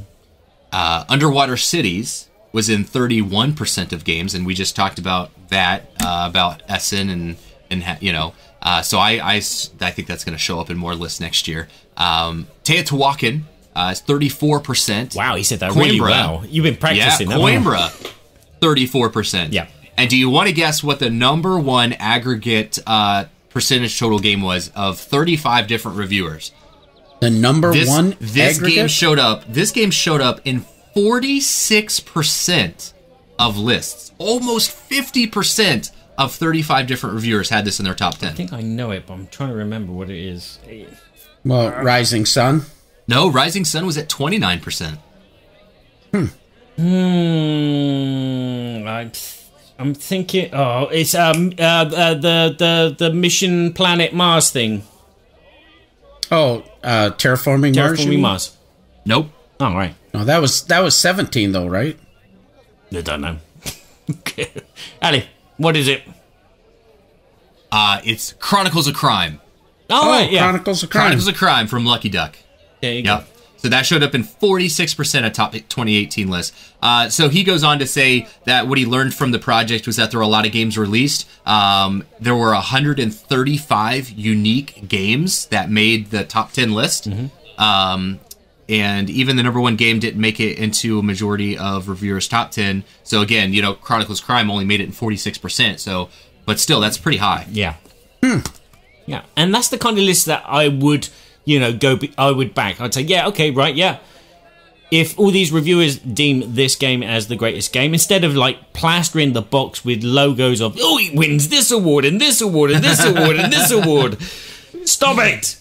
See, that's one top 10 list that I have watched. It was Tim Norris, who's the grey elephant. Yeah. It was the top 17 things that board game reviewers shouldn't do. Best top 10 list ever. And I agree 100% with him. Yeah, that was a good article he wrote. I haven't seen that article. Oh, it's very good. Yeah, it's very good. Well, I think that's a really interesting. Let's flip the eye just a little bit and take a look at what do we like about just the genre of top 10 lists. So Barry has no comment, of course, but I did a top. I'm a sucker. I did a top 10, so obviously I'm in favor of them. I'm a sucker, but I do occasionally when I'm waiting for something and I've got the TV on or I'm on YouTube for a minute. I'll watch a Watch Mojo top 10 of best action films of 2007. I'll watch them like a zombie, and it's kind of like a trip down memory lane for me. It's like, oh yeah, I remember that film. Oh, I never heard of that film. I must check it out. So yeah, I do watch those types of videos, but they're just meaningless. They're just nostalgia. I think a top 10 list is going to have as much authority as you put into it, right? Like you can. It can mean as much or as less as you personally want it to mean, because that's all it is. It's a subjective list of somebody that played the game and reviewed it. For me, what I enjoy looking about from top 10 lists from others is seeing games that I may not have ever heard of, right? So it is a good kind of awareness type thing. Yeah. So I do like that. But you will get to a point where you do know. It's like you watch the Dice Tower ones and you know all the games. You even can kind of predict who's picked what and put it where. And sometimes it can get to where you can predict, like, oh, this is definitely going to be in there, and you get those types of things too. But I think it's fun thing to do. Certainly, I don't put a whole lot of weight on them because, again, that's just, like, in my opinion, it's Derek's top 10 list. So, you know what I mean? Like, where it's Tom's top 10 or it's Berkey's top 10. So, I do it because I have fun doing it, and if people want to use it to find out about games, I think that's great. If you want to go and look at the list and say, oh, this, never heard of it, I'm going to go see what it's about. Okay, then. Shall we cut to the chase, then, and find out what Derek thinks are the best 5 games of 2018? No, Barry, you have to do yours. We all have to do it. I want to throw one last 2 cents in real quick. Is just when it comes to top 10 lists, I love them from the standpoint is it's almost like a little bit of a game, trying to guess what people are going to like the best. But for me, I've become very selective in game purchasing. We get a few games for reviews, but, I pretty much turn away most of that nowadays just because I'm so busy. But I'm not buying very many games, so I want to do a little bit of research before I buy games, and by getting a aggregate, I'll listen to several different podcasters that share my taste, that by listening to them, I can go, okay, like you said, Chronicles of Crime is on, 40-some% of these different reviewers. Well, all of a sudden it goes, that's one I might want to try and invest the time in.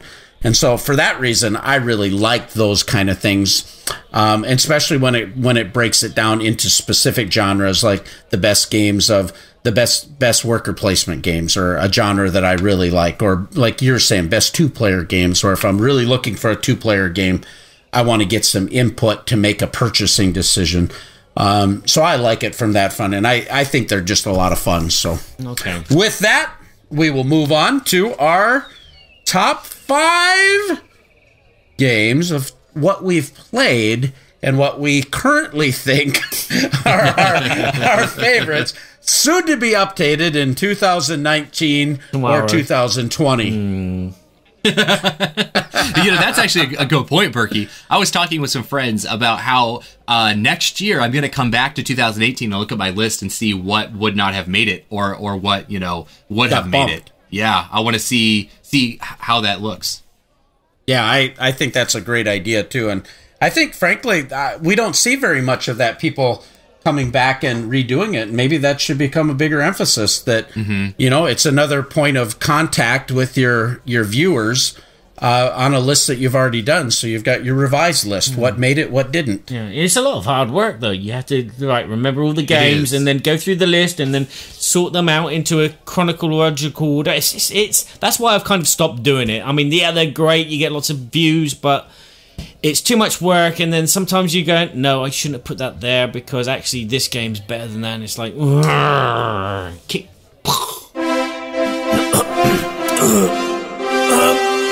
Number 5. Right, mine are not in any particular order. These are just 5 games that, on my list of games that I've played, are the ones which are the most memorable and the most enjoyable.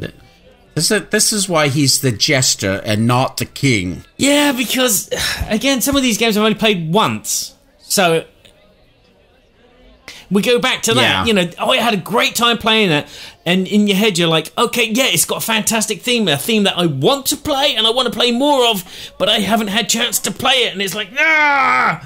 So, it's like, how can you do a list? How can you can you rate a game as brilliant when you've played it once and you played it wrong? I've seen someone put a game on their top 10 list, they played it once and they played it wrong. No, yeah, doesn't not make good. sense. Doesn't make sense. Okay, I'll start at the top of my scroll here with the first tick. Is a game I played with you, Berkey, when you came to visit me, and you introduced it to me. It was very enjoyable. The Mind. The Mind. Yes, which is a game where players have got to put out their cards in chronological order, but numerical order. But they're not allowed to talk. They can make as many visual gestures as they want. And you play this for many rounds, and it's stupid fun. It is just stupid fun, trying to communicate without speaking and then screaming at people that play the wrong card. I told you my card was lower than yours, and you're like, no, you didn't. I went. No, you didn't. So yeah, we had fun. We played that several times with your wife and daughter. Yeah, my wife. Yeah. That's a fun one. I like that one a lot. All right, your number 5, Garrett. My number 5 is Feudum. From Oddbird Games. It's the heaviest game on my list. It was a game that I just really enjoyed. Played it a number of different times at different player counts, and every time I played it, I felt like it was a different experience because of just the different player interactions. It's gorgeous, in my opinion, the component and artwork and the love that they put into it. It's certainly very heavy, but something clicked with me that I really liked.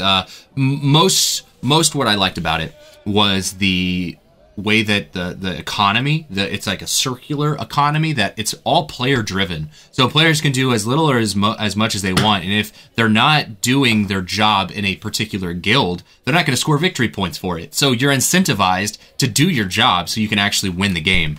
So that's my number 5. Well, that's fantastic. Well, I'm in true Derek Funkhouser tradition. I have some honorable mentions before I mention. No, do them afterwards. I'm just going to do 2. And the reason I'm going to do it now is because, to Barry's point, I think he's fair to say that you need to play it more than once. But I've played a game once, and I cannot wait to play it again. And from my first impression, which isn't fair, I really think this is a fantastic game, and it's the game Coimbra. Yeah, Coimbra's very, very good. And I know a lot of people have it on their list. I had the opportunity to play that actually with Chris Whitpan, Game All Night, at his house, 2-player. And I just loved it. And I went, oh man, these mechanics, the variability, everything about it, I loved. So I really feel like it's going to be a really good one. Now, is Architects of the Western Kingdom, is that a 2018 release? I was just trying to look it up real quick. Yes, it is. Yep, it is. I'm crazy. I haven't played it yet. But I'm not calling it an honorable mention, but I wanted to just say that I'm really excited about playing that, and I've seen that particular game on so many lists. So as a possible honorable mention in the future, we'll see what happens with that one. But Barry, to your point, the Mind, number 5. There it is. I've played this game, I can't tell you how many times. I've played it with tons of different player groups.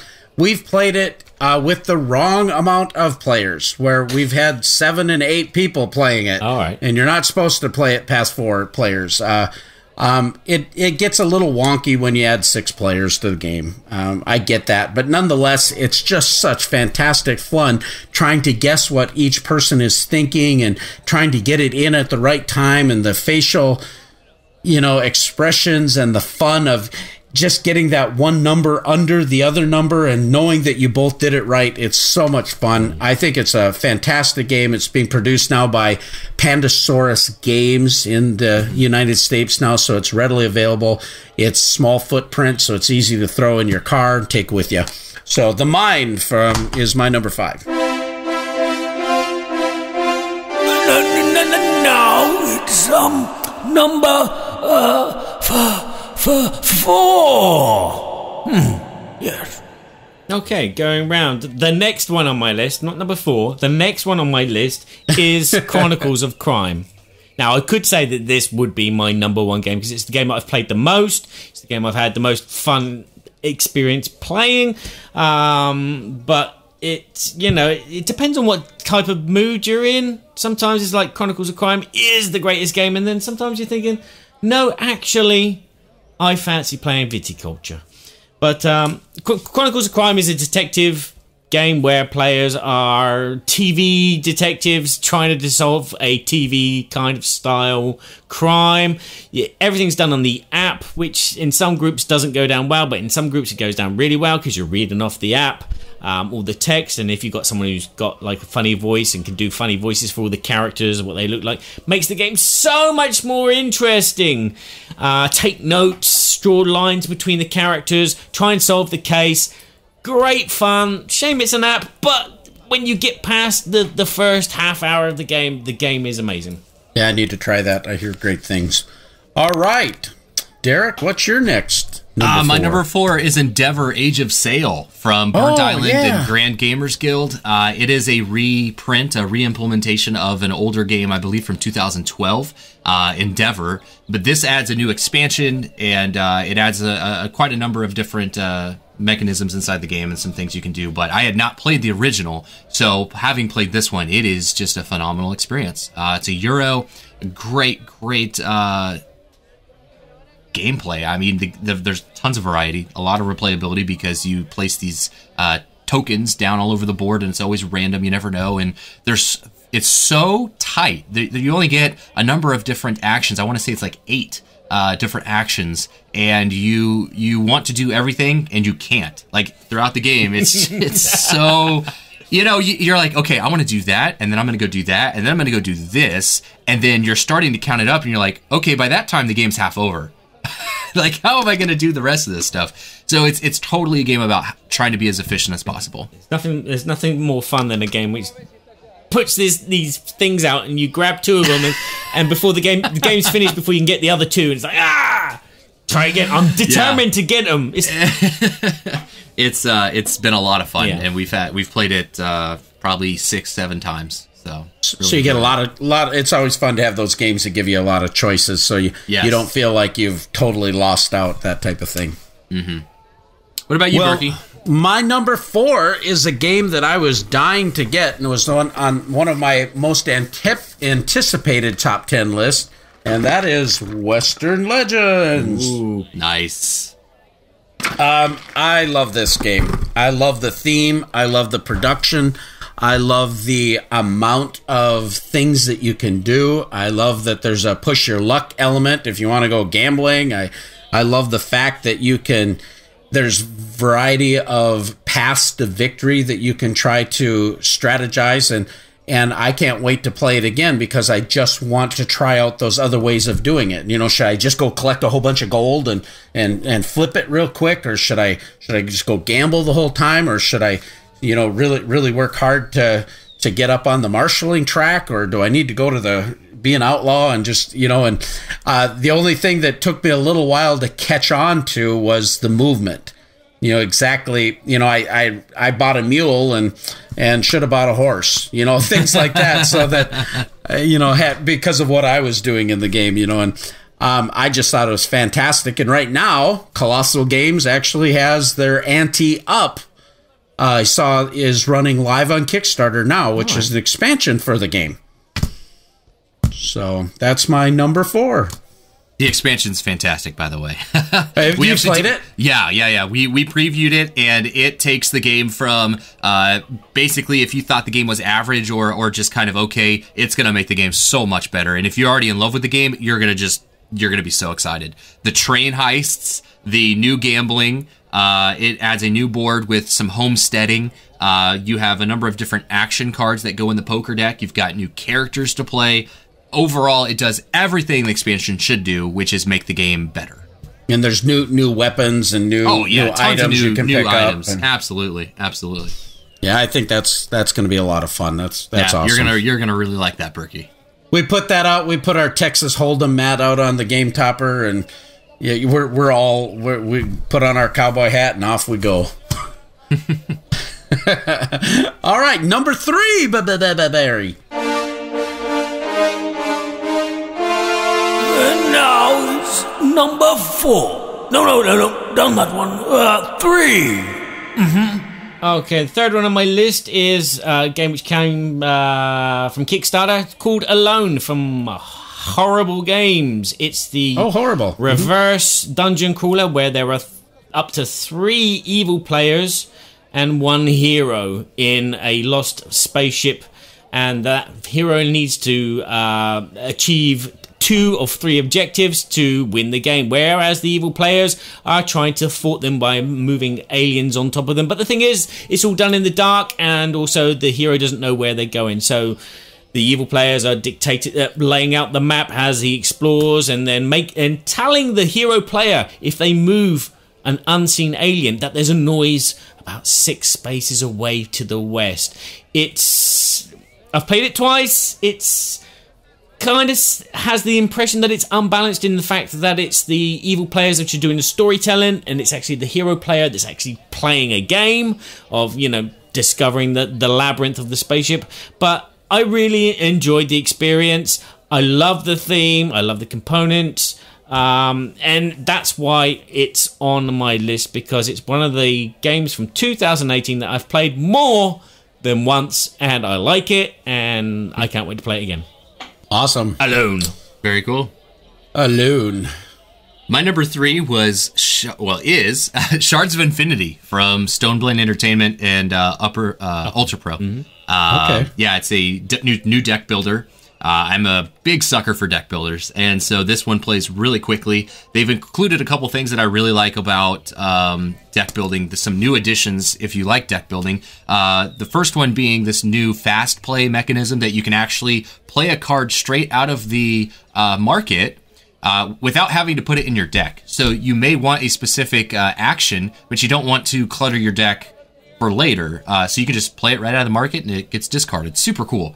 And that's only for mercenary type cards because there's different archetypes. The second thing is this mastery system where your deck actually levels up with you. All right. So you can spend currency to gain mastery. You can get cards that give you mastery. And so the longer you play the game, the more mastery you get. And now the cards you purchased earlier in the game are much stronger. So, you might buy a card early that isn't really going to help you now, but shoot, if you get 20 mastery, your opponents better watch out because it's very, very cool. There's also this, it's called Shards of Infinity for a reason. Every deck has this one card where you go infinite, where if you get 30 mastery, you draw and play this card, you kill everybody at the table instantaneously and everybody dies. But getting to 30 mastery is pretty difficult without dying or the game ending. Yeah, so super cool. Awesome. All right. Well, number 3 for me is a game I found out about at Gen Con. And this is called The Quacks of Quedlinburg. This here is a 2018 Kennerspiel des Jahres winner. We had the opportunity to partner with North Star Games with Game Toppers at Gen Con and got to demo the game there. Then I was able to pick up a copy of it actually at PAX Unplugged, and then we were able to play it. I love that game. We just had so much fun, just the track and being able to, do I push up the track so that I'm better for the next roll, or do I take some of these, and you've got the random, that you're pulling out of the bag and all that kind of feeling of exhilaration. Am I going to get the right one? I hope I get this combination. It's kind of, in bag building-ish type of fashion, that excitement of you're playing Clank and you're pulling out to see if you're going to survive, or if you're pulling out Orleans and you're going to make sure you have your knight. That kind of thing I think is really entertaining, and I love the circular track. I just thought it was really a fantastic, fun game with a lot of ideas and a lot of replayability with different things, and I'm sure that game's poised for an expansion.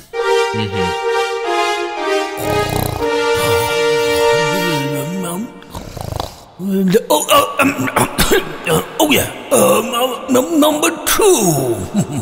Okay, moving on to another one on my list is Ganymede, which is a spacefaring game. You can see a bit of a theme where you are a corporation, maybe an evil corporation, and you're trying to colonize Ganymede, and you are basically, on your turn, you take a turn, which is either take a tile, take a card, which will allow you to recruit meeples of certain color, or move meeples from Earth to the moon, or from the moon to Mars, and then Mars to Ganymede to complete objectives. It's very simple. It's slightly Splendor-ish. It plays very quickly. It's elegant. I love the stylistic artwork on the cards.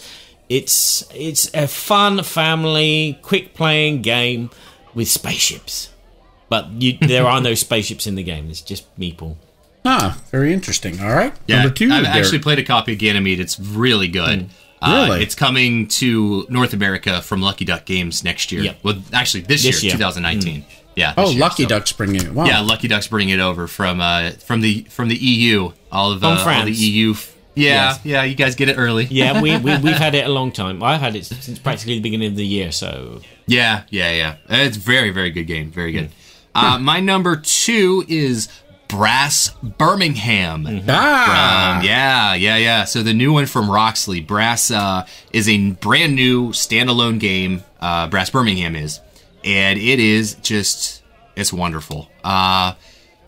Beautiful production quality. The artwork is gorgeous. And the resource and card hand management is really, really tight and thinky. And I really like that you have to plan long range to set up your plays to maximize money. I like income. I love economy type games, and this one just hits every check the box for me. It's a lot of fun. So what do you think between Lancashire? Lancashire? Yeah, Lancashire. I like Birmingham a little bit more, and I'll tell you why. With Lancashire, it seems to be that there's always a race for the ports, the shipping, and that can get pretty out of control at points. Birmingham, I feel like, is a lot tighter in the fact that you really have to really pay attention to where you are placing your pieces on the board. And so I love them both, but I chose Brass Birmingham. Wow. Yeah, I want to try that really bad. I almost bought one on a trade group, and And by the time it was all said and done, the way we had to pay for it and the shipping and everything, I thought, well, I don't have time to play it anyway. I should have got it because that's one that's really on my radar. That's awesome. Number 2 for me is a game from Alderatic Entertainment Group.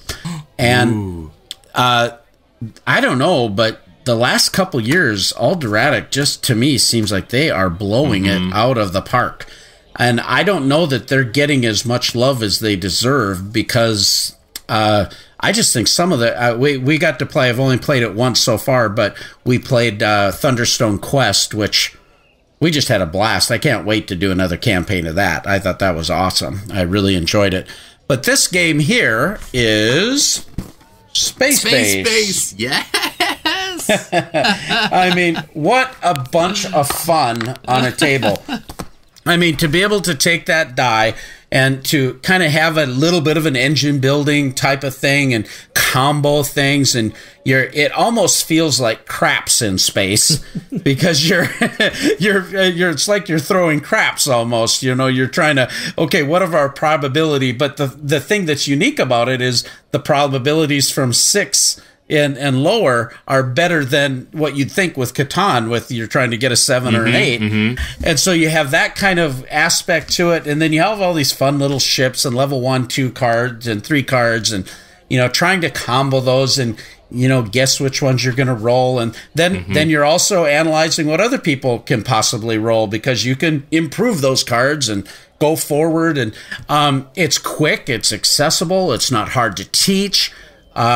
The only thing I kept thinking the whole time about playing that thing is I wish I had a little Daedalus insert or something so that the little ships would fit in there and not sit on top of the, player board and slide around, That was my only thing. I kept thinking we could really trick this game out really, really cool because it's just super fun. You heard about the new expansion they announced, yeah? I saw that. What's the name of that again? It's Shy Pluto or something like that. Something like that. Yeah. Super fun. I can't wait. Yeah, I think it's a brilliant little accessible, fun family game. Yeah, for sure. Yeah. And since you're on Alderac, actually over in the comments, Ben Lunches says AEG Tiny Towns. Be on the lookout for that. Funny that you mentioned that because we just received our copy of Tiny Towns today from Alderac. So that's Lizzie. She's holding our copy. The reviewers got their early copies. It is, oh my gosh, this game is so much fun. It has a bingo mechanism where you call out a cube color and then you get to place it and build your own little town. Oh my gosh, it's so much fun. It is so much fun. I can't wait. I just got a press release from them on that too, so yeah, I we just followed played up it on at it PAX yet. Unplugged, and man, I tell you what, I'm right there with you, Berkey. AEG does not get enough love. Yeah, I agree. I love it. Yeah, all the stuff they put out, they're hits. They're just hits. Yeah, totally agree. All right.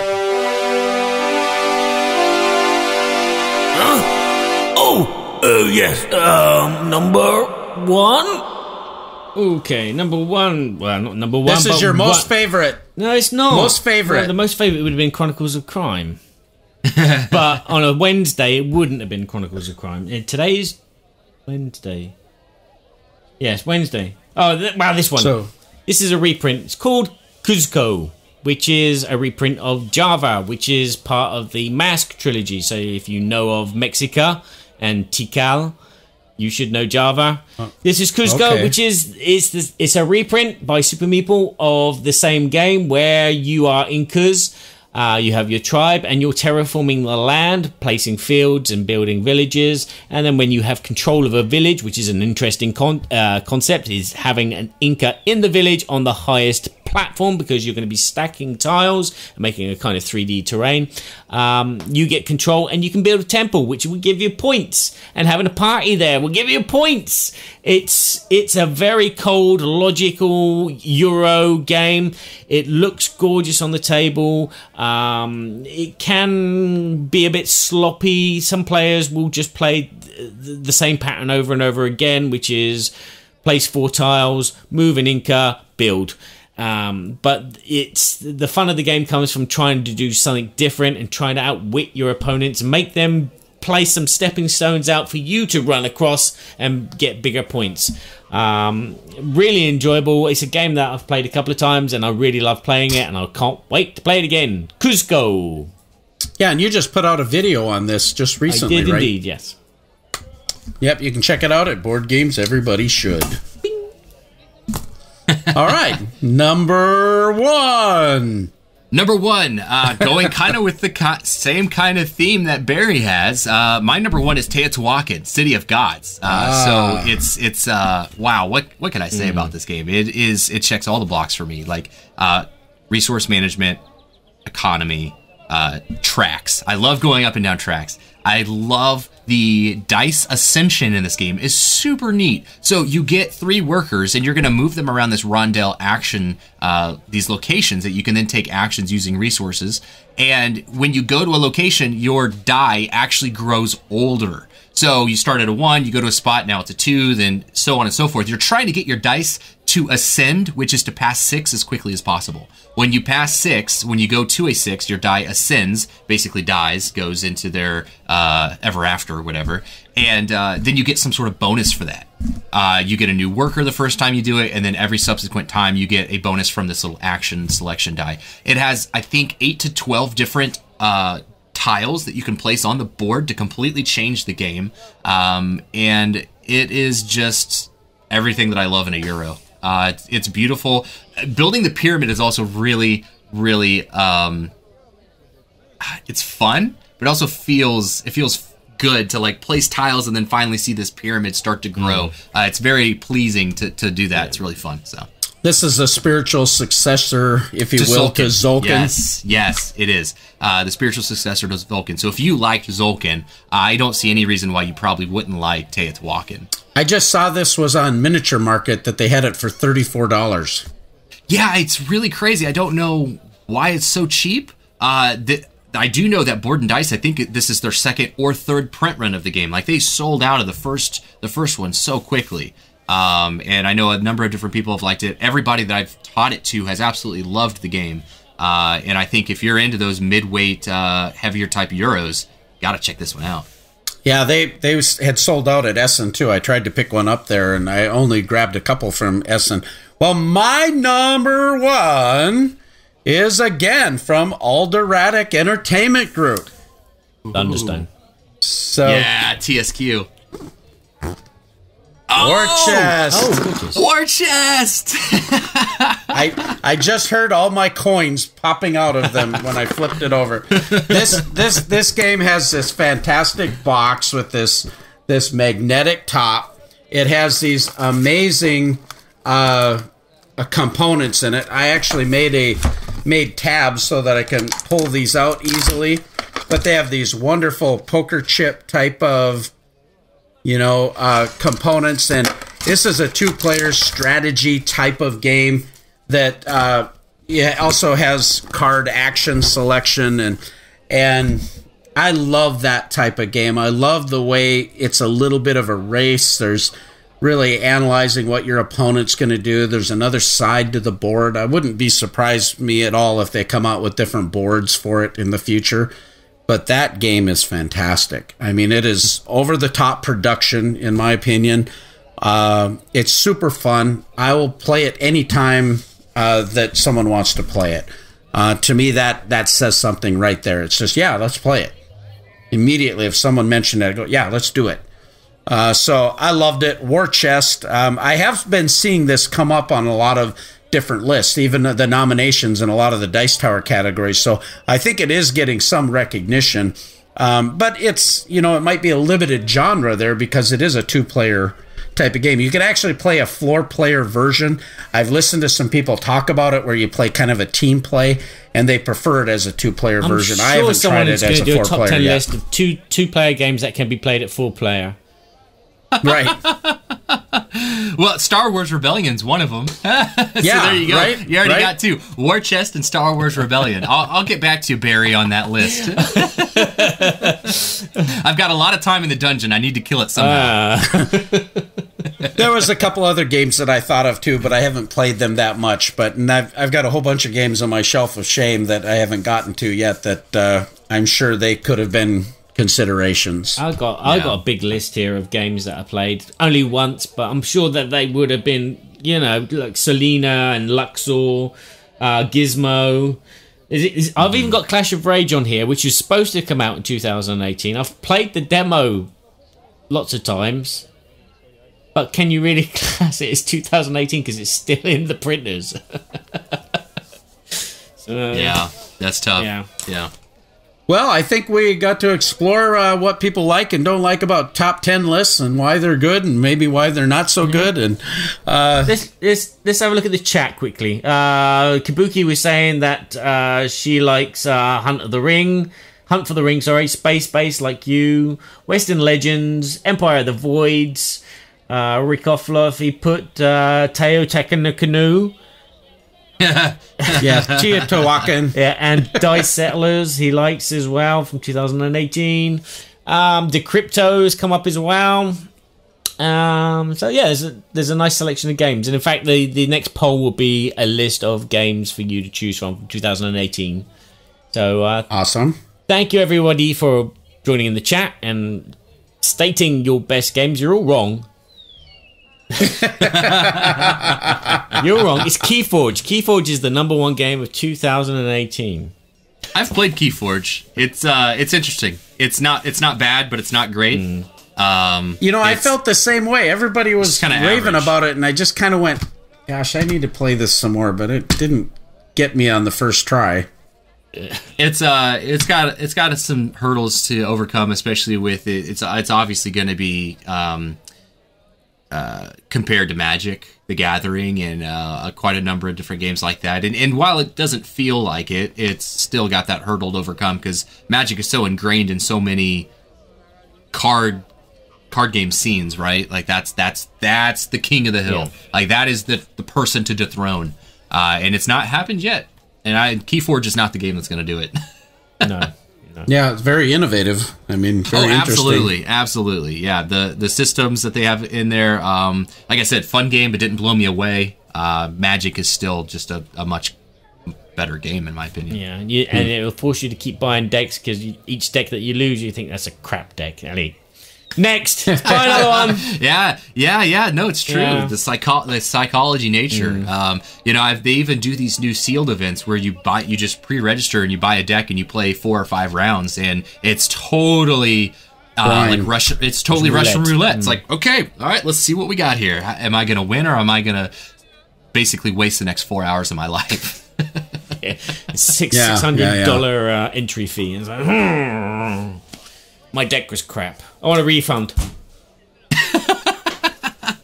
I want to get one of those ones that have all the bad things in it, right? You're not supposed to play with those, then you get free decks out of it. Right. Craziness. Crazy.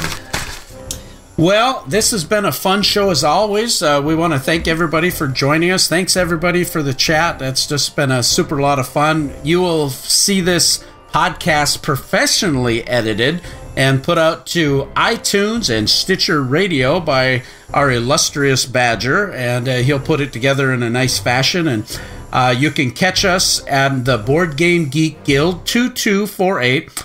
You can also check us out at BoardGameTheater.com and or Board Games Everybody Should. Check us out on Facebook at Berkey and Badger or Twitter at Berkey and Badger, and you can enjoy some of the shenanigans that go on. And with that, Derek, let's just, as a recap again, tell people how they can get a hold of you and your Kickstarter and that type of thing. Yeah, sure.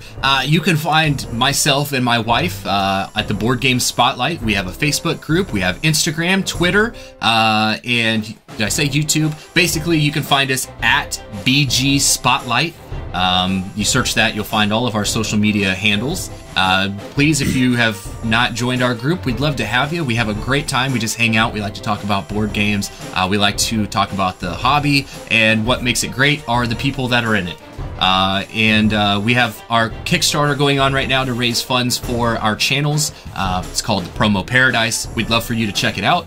Maybe you'll find some promos that you're interested in. Number of games that you might own. So fantastic. Well, with that, thank you, Derek, for being on the show, and Barry, send us away.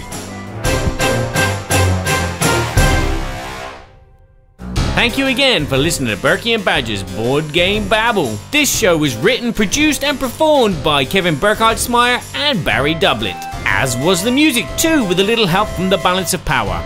Although the Good, the Bad, and the Ugly theme was composed by Ennio Morricone, and background effects were supplied by Sirenscape. Enhance your gaming at Sirenscape.com. Join us next time where we might have a special guest or we may review a game. But either way, there'll be more craziness and more babbling.